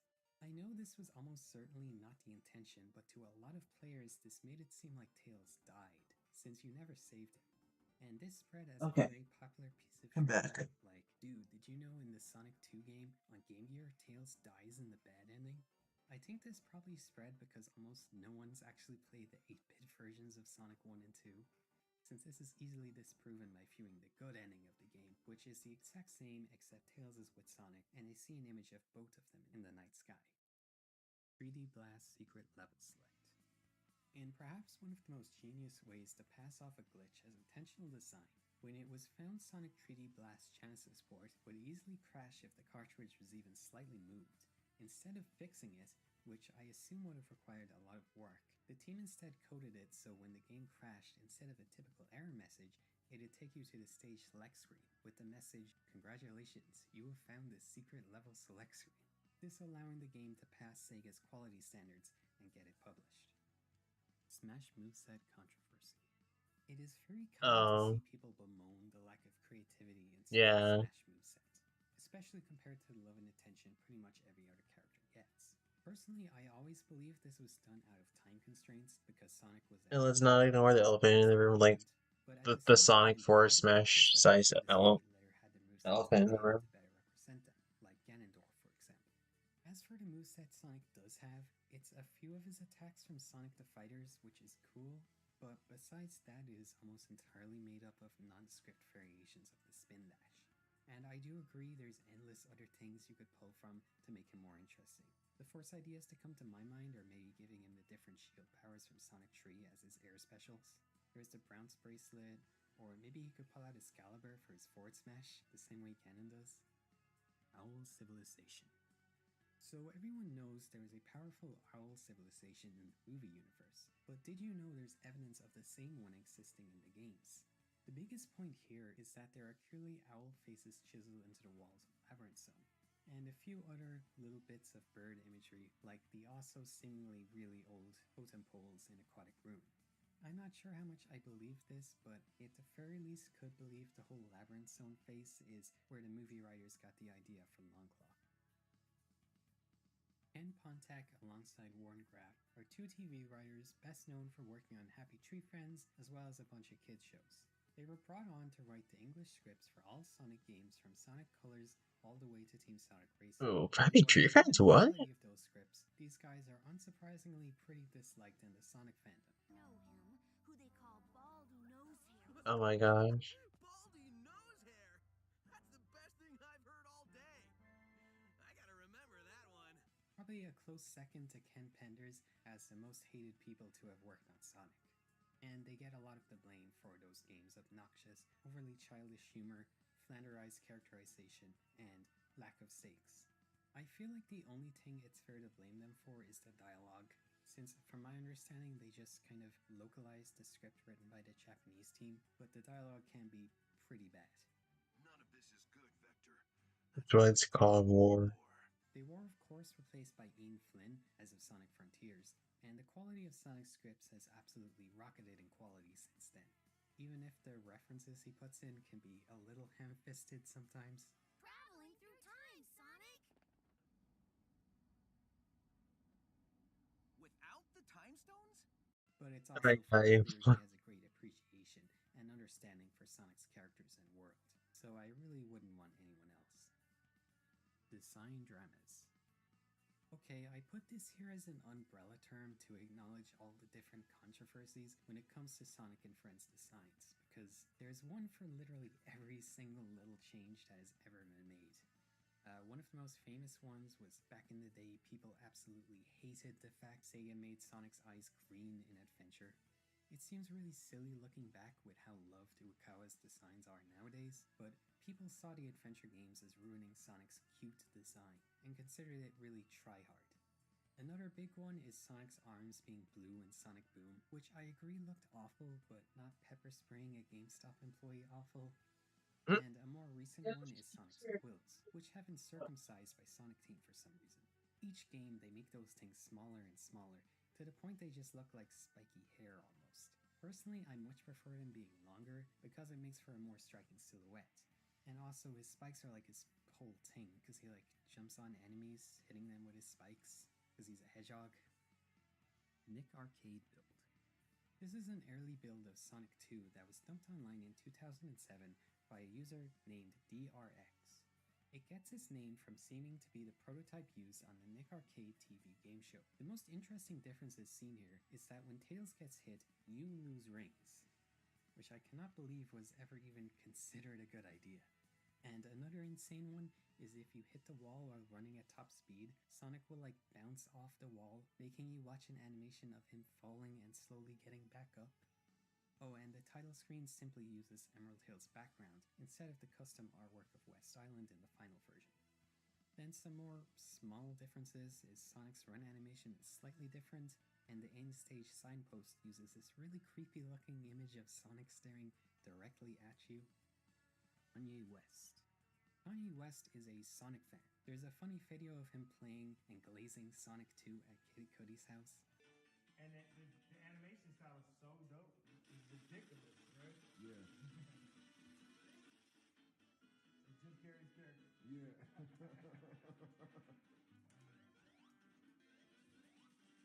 Glad I beat him because I was out of rings.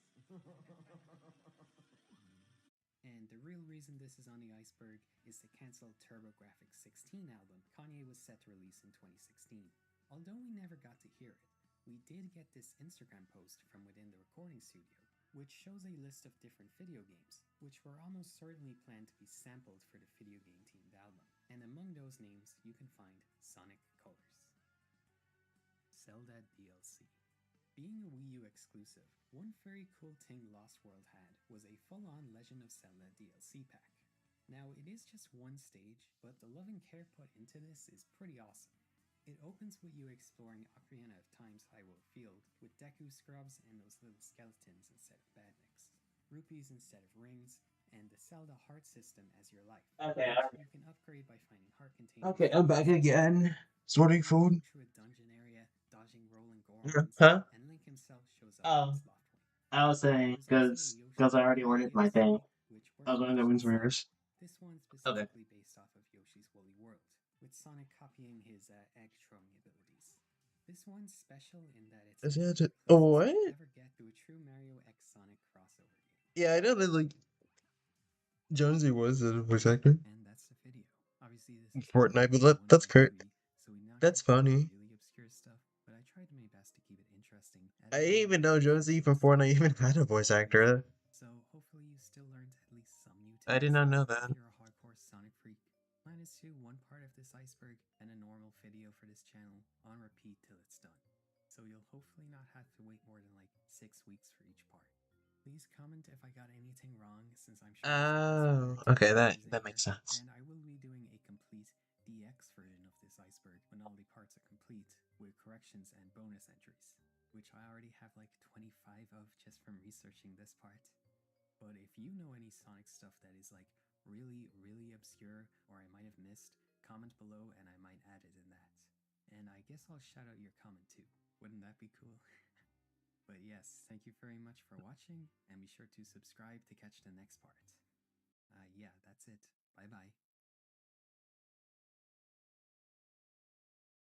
Garten of Banban, I'm sure you have all heard of it. A horror game releasing in 2023 by the Euphoric Brothers that swept the internet and became an overnight sensation. But for all the wrong reasons. Bare bones gameplay, uninspired That's recycled easy. concepts, and a merch button on the main menu of their first game. While sure, I don't think it's Banban's fault entirely, the release of this game marked something that a lot of people were fearing. The death of mascot horror! In case you don't know what mascot horror is, it's a horror subgenre where mascots mascots of a company or place that are seemingly happy and friendly on the surface are secretly evil and stuff. Mascot horror games usually focus on nostalgic memories or concepts and then attempts to twist them and turn it into something more sinister. Usually robotic bears, demons, or big blue things. Now Ban Ban had all the standard platitudes. Abandoned children's establishment. The souls of the damned and Let me innocent get water bystanders quickly. alike turned into freaky monsters. With a touch of super big bad corporation pulling the strings. People were starting to get tired, and Ban Ban here unapologetically doubled down on all of those tiresome tropes. Exactly. Now, I don't think it's a problem with mascot horror itself. There are certainly some games that I feel are the exception and will hopefully guide the new generation, but the final nail in the coffin was the fact that this series had garnered a genuine fan base. A series that on the surface had done nothing to distinguish itself in any way other than just copying what had come before it. Like I mentioned earlier, there was a merch button on the main menu of the establishment of the franchise and a paid sequel already in the works. It just came across as a low-quality product created for the sole purpose of making a quick buck, especially when someone else is able to recreate said product in a week with next to no game development experience and have the end result be much higher quality. It's okay if you like it though, we all have different opinions, but that's exactly what got me thinking. If people like it, then there has to be something here. Right? The past few years, I have heard countless people bashing on Ban Ban, giving the developers all sorts of grief, but me personally, I knew nothing about the series beyond a few nonsensical names like Jumbo Josh and Opila Bird. So I decided to change that, because you probably shouldn't knock things until you try it. I bought and played every single Garten of Ban Ban game to see if it was truly as bad as the rumors said. Is it pure slop, the tipping point for mascot horror as a genre? Or was it just released during the wrong time, at the height of people being fed up with mascot horror in general? Real quick though, before we begin, I need to mention two things. This won't be a super in-depth Garten of Ban Ban lore video. I'm not going to sit here and pretend like I know everything there is to know about these guys, so please set your expectations accordingly, as I will be focusing on the games more at face value than the gameplay itself. Don't go to the comments saying, "Aw dude, Quava forgot to mention that Glorp Glorp Shithead is actually related to Captain Fiddles." Just I don't care. And secondly, don't send any hate to the Euphoric Brothers or anyone else mentioned in this video. But with all that said, let's dive right into the first game, which is one of two free games of the series. The rest of them cost money. In this first entry, as well as every game to come, basically, we play as a parent who has to go looking for their missing child, who was apparently last seen at Garten of Ban Ban place, the kindergarten. Don't worry, I'm sure we'll eventually learn more about our main character in later installments. Right? Straight away, something you'll notice is that this game loves plastering images of their many, many, many characters on the wall and having them say motivational things. Eat your vegetables. Be kind. Share your pancreas. I'm just bringing this up because this will be a very consistent theme throughout the video. And it makes sense. We're at a kindergarten. You want the mascot your children look up to be sharing positive messages. Behind the front desk sits a blue keycard. We grab it and head on through to find our first essential tool of the Ban Ban experience, the drone, which in my opinion is probably one of the worst parts about the Ban Ban series as a whole. Essentially, you can left click a position and the drone will slowly make its way over to said marked position. However, the drone gets stuck on basically everything and it takes forever to do anything with, and it's just really dumb. The drone is used almost exclusively for pressing these giant red buttons, which will appear throughout the game. So of course we open the first door and behind it sits Bird up. We use the same blue keycard as before to turn on the lights in this giant playroom thing. In the corner, however, sits the bird from mere moments ago. This is the first member of the Ban Ban crew that we are introduced to. Oh, Pillar Bird. And despite her not being on the front cover of this game, she will be our main antagonist for this game. For now though, she is sat over there and not over here, so we're good. To progress, we need to find and collect a bunch of eggs that are scattered all around the play area, as well as find and press some buttons which enable some other buttons that we can then use our drone on. That's one thing you'll notice about the Ban Ban series. A lot of the time they'll make you press a button, which all that button does is enable another button that you then have to press anyways. It's dumb. I don't have much else to say there. After we've collected all of said eggs, we need to deposit them into Opila Bird's mouth, I guess. We get a hammer, we use said hammer to tear down these planks next to Opila Bird. I'm pretty sure it's mentioned in a later game, I'm gonna bring it up here though. This giant chasm apparently used to be a ball pit, but the ball pit collapsed and fell into a big hole. Is this Banban's equivalent to the Bite of 87? We must ride across this ski lift thing to the other side of the chasm, where we have a puzzle we must solve. We must match the Banban character to their primary color, which, again, is probably one of the better puzzles in this series. I mean, this whole time we've been wandering around and they've been all over the walls, so it's basically the game's way of asking, hey, have you been paying attention to what color Stinger Flynn is? No. I mean, I was, but most people probably not. After completing this puzzle, Opila Bird is on the way, in what might be the least intimidating fucking sequence I've ever seen, but I have to respect it. What other horror game has their main antagonist approach you on a ski lift? To escape, we have to, get this, slam our drone into another button, which will cause this twisty-turny platform to emerge from the wall, which we conveniently use to make our grand escape. From what I've seen, almost every person who has played this game immediately makes their way to the doorway to exit. But no, the game puts an invisible wall there, making it impossible to escape. So what do? Obviously, you have to push the emergency stop button, which causes Opila Bird to break her neck. Sorry about that. We press a button, which permits us to press another button with the drone again, which causes the floor to open up, and an elevator rises from the depths. We descend down into the pitch black, and whoa, it's Jumbo Josh! He climbs up and pulls the lift down that we're on, and we die. And that's the end of Garten of Banban 1. A fairly short experience, averaging around 20 minutes to complete in its entirety. Yeah, it took me 40 minutes, but I was just messing around. It wasn't some insane genre-defining game or anything, but for free, it was fine. Even if I do think it's fairly obvious its main reason for existing is selling these games and merch to kids. I mean, again, there is a merchandise button on the main menu of the first entry in its series. However, my main issues with this series as a whole mostly begins with... Before we continue and move on to the rest of the Banbans, something I do want to talk about is the absurd amount of official ports they have for the first Garten of Banban game. You can play the first Garten of Banban game in Roblox, Minecraft, Fortnite, and even on MetaQuest. Yes, there is Banban VR, not to mention every major console that you could possibly think of. Out of curiosity, I wanted to try the Fortnite version, and it's about what you would expect. A slightly worse version of Banban, and I mean, the first thing you see is a game pass that enables you to sprint for 100 V-Bucks. And without it, you walk really slow. Obviously, I was not going to pay real-world money to sprint in a Garten of Banban Fortnite port, so after a quick look around, I decided to have a look at the unofficial Banban roleplay games on Fortnite. You know, to see what the Garten of Banban fans are capable of. No offense, but I don't really see the resemblance. I think this is meant to be the Opila Bird room. I also checked out the Roblox version, and quite honestly, it was slightly better than the actual release. It's good if you ignore the absolutely insane game passes and user-generated content. 145 Robux for drone customization, 500 Robux for infinite revives, because I think you have to pay Robux to revive like every other shitty Roblox horror game, and they even decided to monetize how garbage the drone is. You can purchase something that makes the drone go at a decent speed. You hear that, kids? If you want your essential gameplay mechanic to work, you gotta give us money first. I find it funny that they charge for this sort of thing on Roblox, because realistically, a lot of kids might not have access to Steam and a computer, but you know where they can play their favorite Garten of Banban game? On Roblox. So they just pump it full of game passes that are just ridiculously overpriced. Ignoring all that though, the port from a gameplay level is fine and actually improved upon in some areas. But now, with that out of the way, I did something that I very much regret.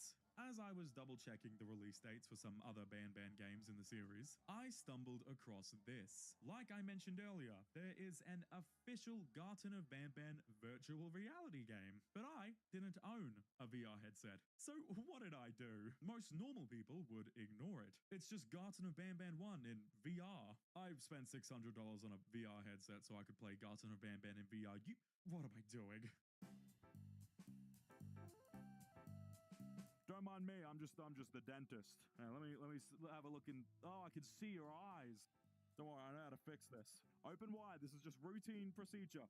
Oh no. Where is it? Oh, let me. Oh, I'm on the. Oh, you see this, Opila Bird? This is what happens if you mess with me. Oh. Yeah, that's what you get. I want to play with the hole, bird. with the whole bird? I'm not afraid of you. Yeah, what are you gonna do, huh? I got a kick. Ugh. Oh, you're so lucky I can't throw that.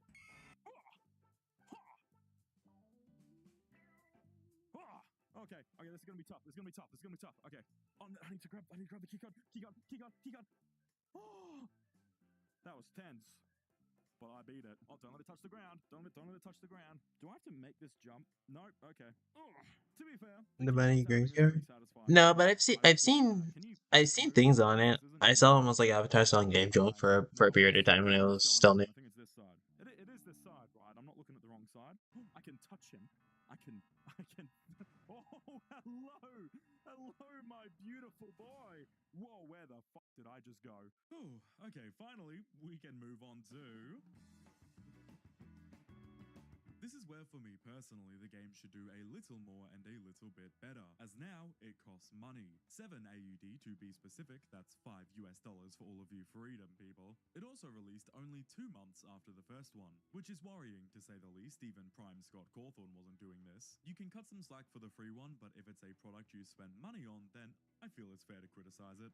The game picks back up right where we left off, with Jumbo Josh dead on the floor, crushed under the elevator. Completely his own doing, by the way. We pick up the keycard we dropped, as well as, unfortunately, the remote for the drone. Also, how were we able to survive this fall, yet Jumbo Josh, the giant green gorilla, is conked out and possibly dead? We head through a set of doors that leads into...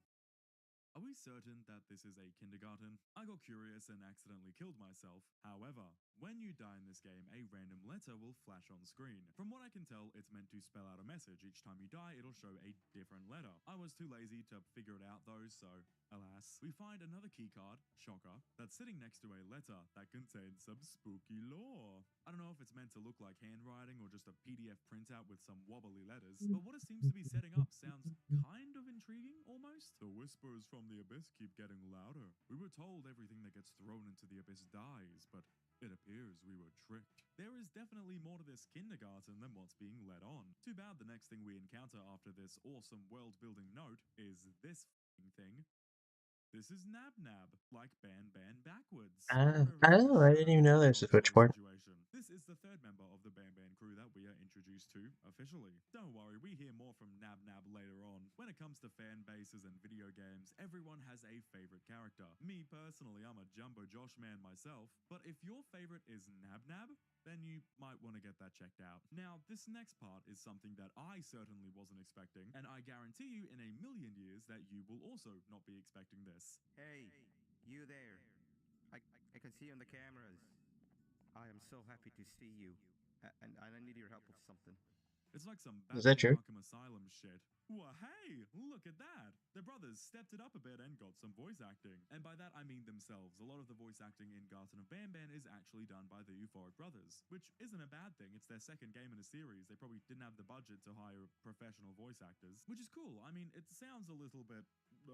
but hey, it's not the end of the world. It's just a voiceover for this one short segment. I'm sure this won't come Oh, back that's up. funny. The man on the PA system sends us through a bunch of button-pressing shenanigans. We even get the drone back, because thank God, right? That's what we needed. They saw the backlash from the first game and decided to bring back the single most hated mechanic for the sequel. Speaking of backlash, the response to Ban Ban 2 was not good at all. People were outraged by the fact that it now cost money, which, I mean, to be fair, I feel like you kind of know what you're getting into when it comes to Ban Ban. It's not a surprise. They have a whole review system for everything. You can't play the first game and then think the second one's going to be the next Outlast. And I also don't think it's unfair for them to charge money for their games when they've put time and effort into it. But then again, you have to ask if the product you're paying for is worth it. For me personally, not really. Still, I do think the backlash was a little bit overly harsh in general. I mean, sure, it's dumb, but it wasn't malicious. It's not like it was a Bitcoin miner. Although, nice little segue, some people apparently did suspect that at first because of just how poorly optimized this game is as a whole. Not just Ban Ban 2, I'm talking basically every Ban Ban. Here are the topologies for the Ban Ban models.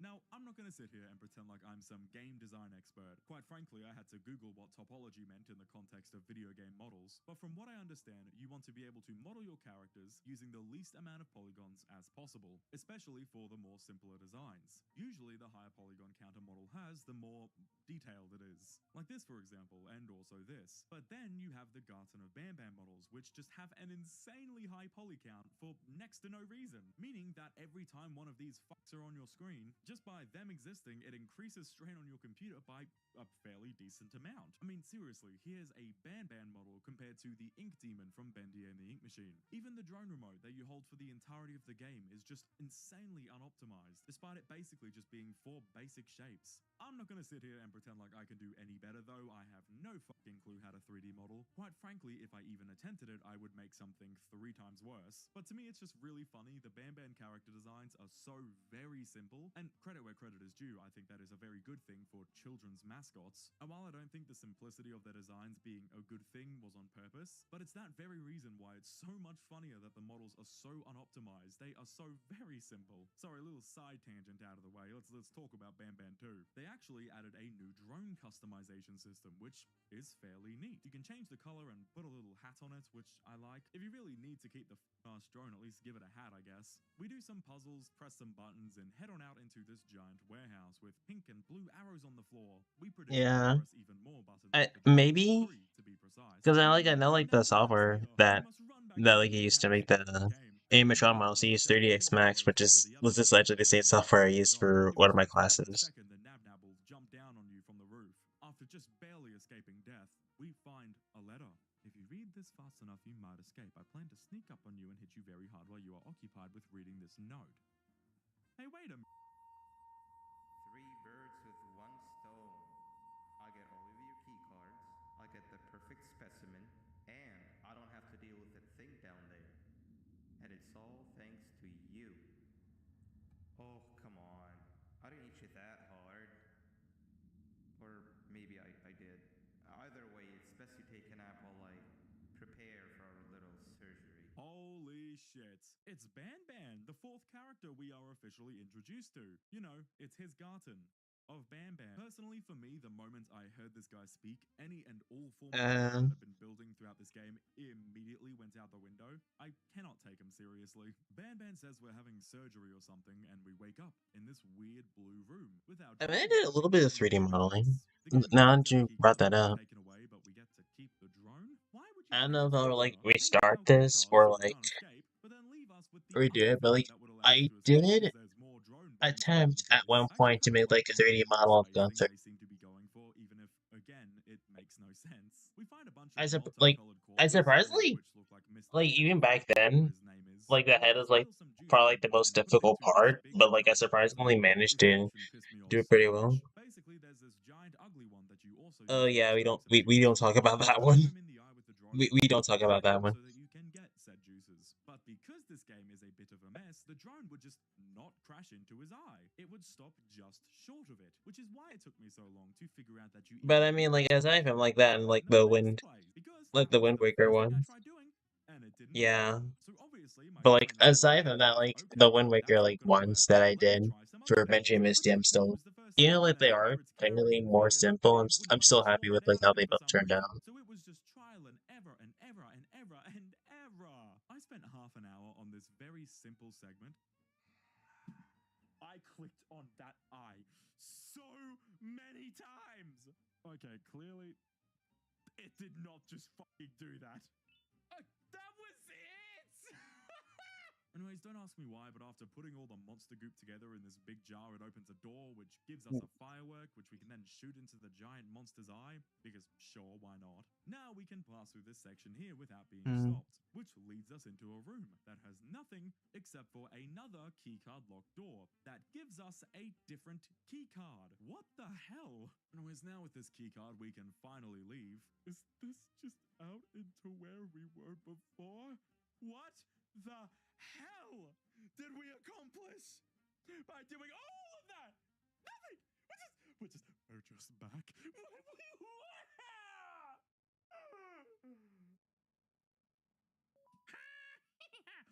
Okay, Okay, so upsetting game progression aside, I mean, seriously, half the game was just getting keycards just to get back to the start of the game. I mean, come on. Also, I don't know what the hell is up with this thing. It just kind of shows up sometimes. Next up, we have what might be the most pointless button pressing segment ever. You need to navigate the clumsy drone into 4 different buttons, during which it just constantly gets stuck and has to reset. All of this just to allow us to use a keycard to open the door anyway. That's right, you had to press 4 buttons to enable another button that you need to use the keycard on. What is the point in that? These sort of segments of the Ban Ban series really annoy me because it feels like they were designed specifically in order to waste as much of your time as possible. And I have a little theory, don't know if it's true, but I feel like the reason behind this is that on Steam, if you have under 2 hours playtime in a game, then you can refund it basically no questions asked, which means that if a game is shorter than 2 hours, then people can refund it whether they liked it or not. I could be wrong, and maybe it wasn't the intention at all, but I genuinely cannot think of another reason as to why some of these buttons exist other than to stretch the gameplay out, making it so people can't refund it. Because otherwise, why would you need to have these really repetitive segments all to open one door? It's not a puzzle, it's just frustrating. Hopefully this improves as we progress throughout the many Ban Bans. We go down a very long hallway, press 3 more buttons to open a single door, and it's Opila Bird. She's alive, and she's here to get us. Don't worry though, Banbalina jumps out and tells us to follow her. This is the female counterpart of Ban Ban that was on the walls in the first game as well. So we do just that and shut the door behind us. For you, now we're safe. But uh-oh, Banbalina now wants us to join her class. Sit.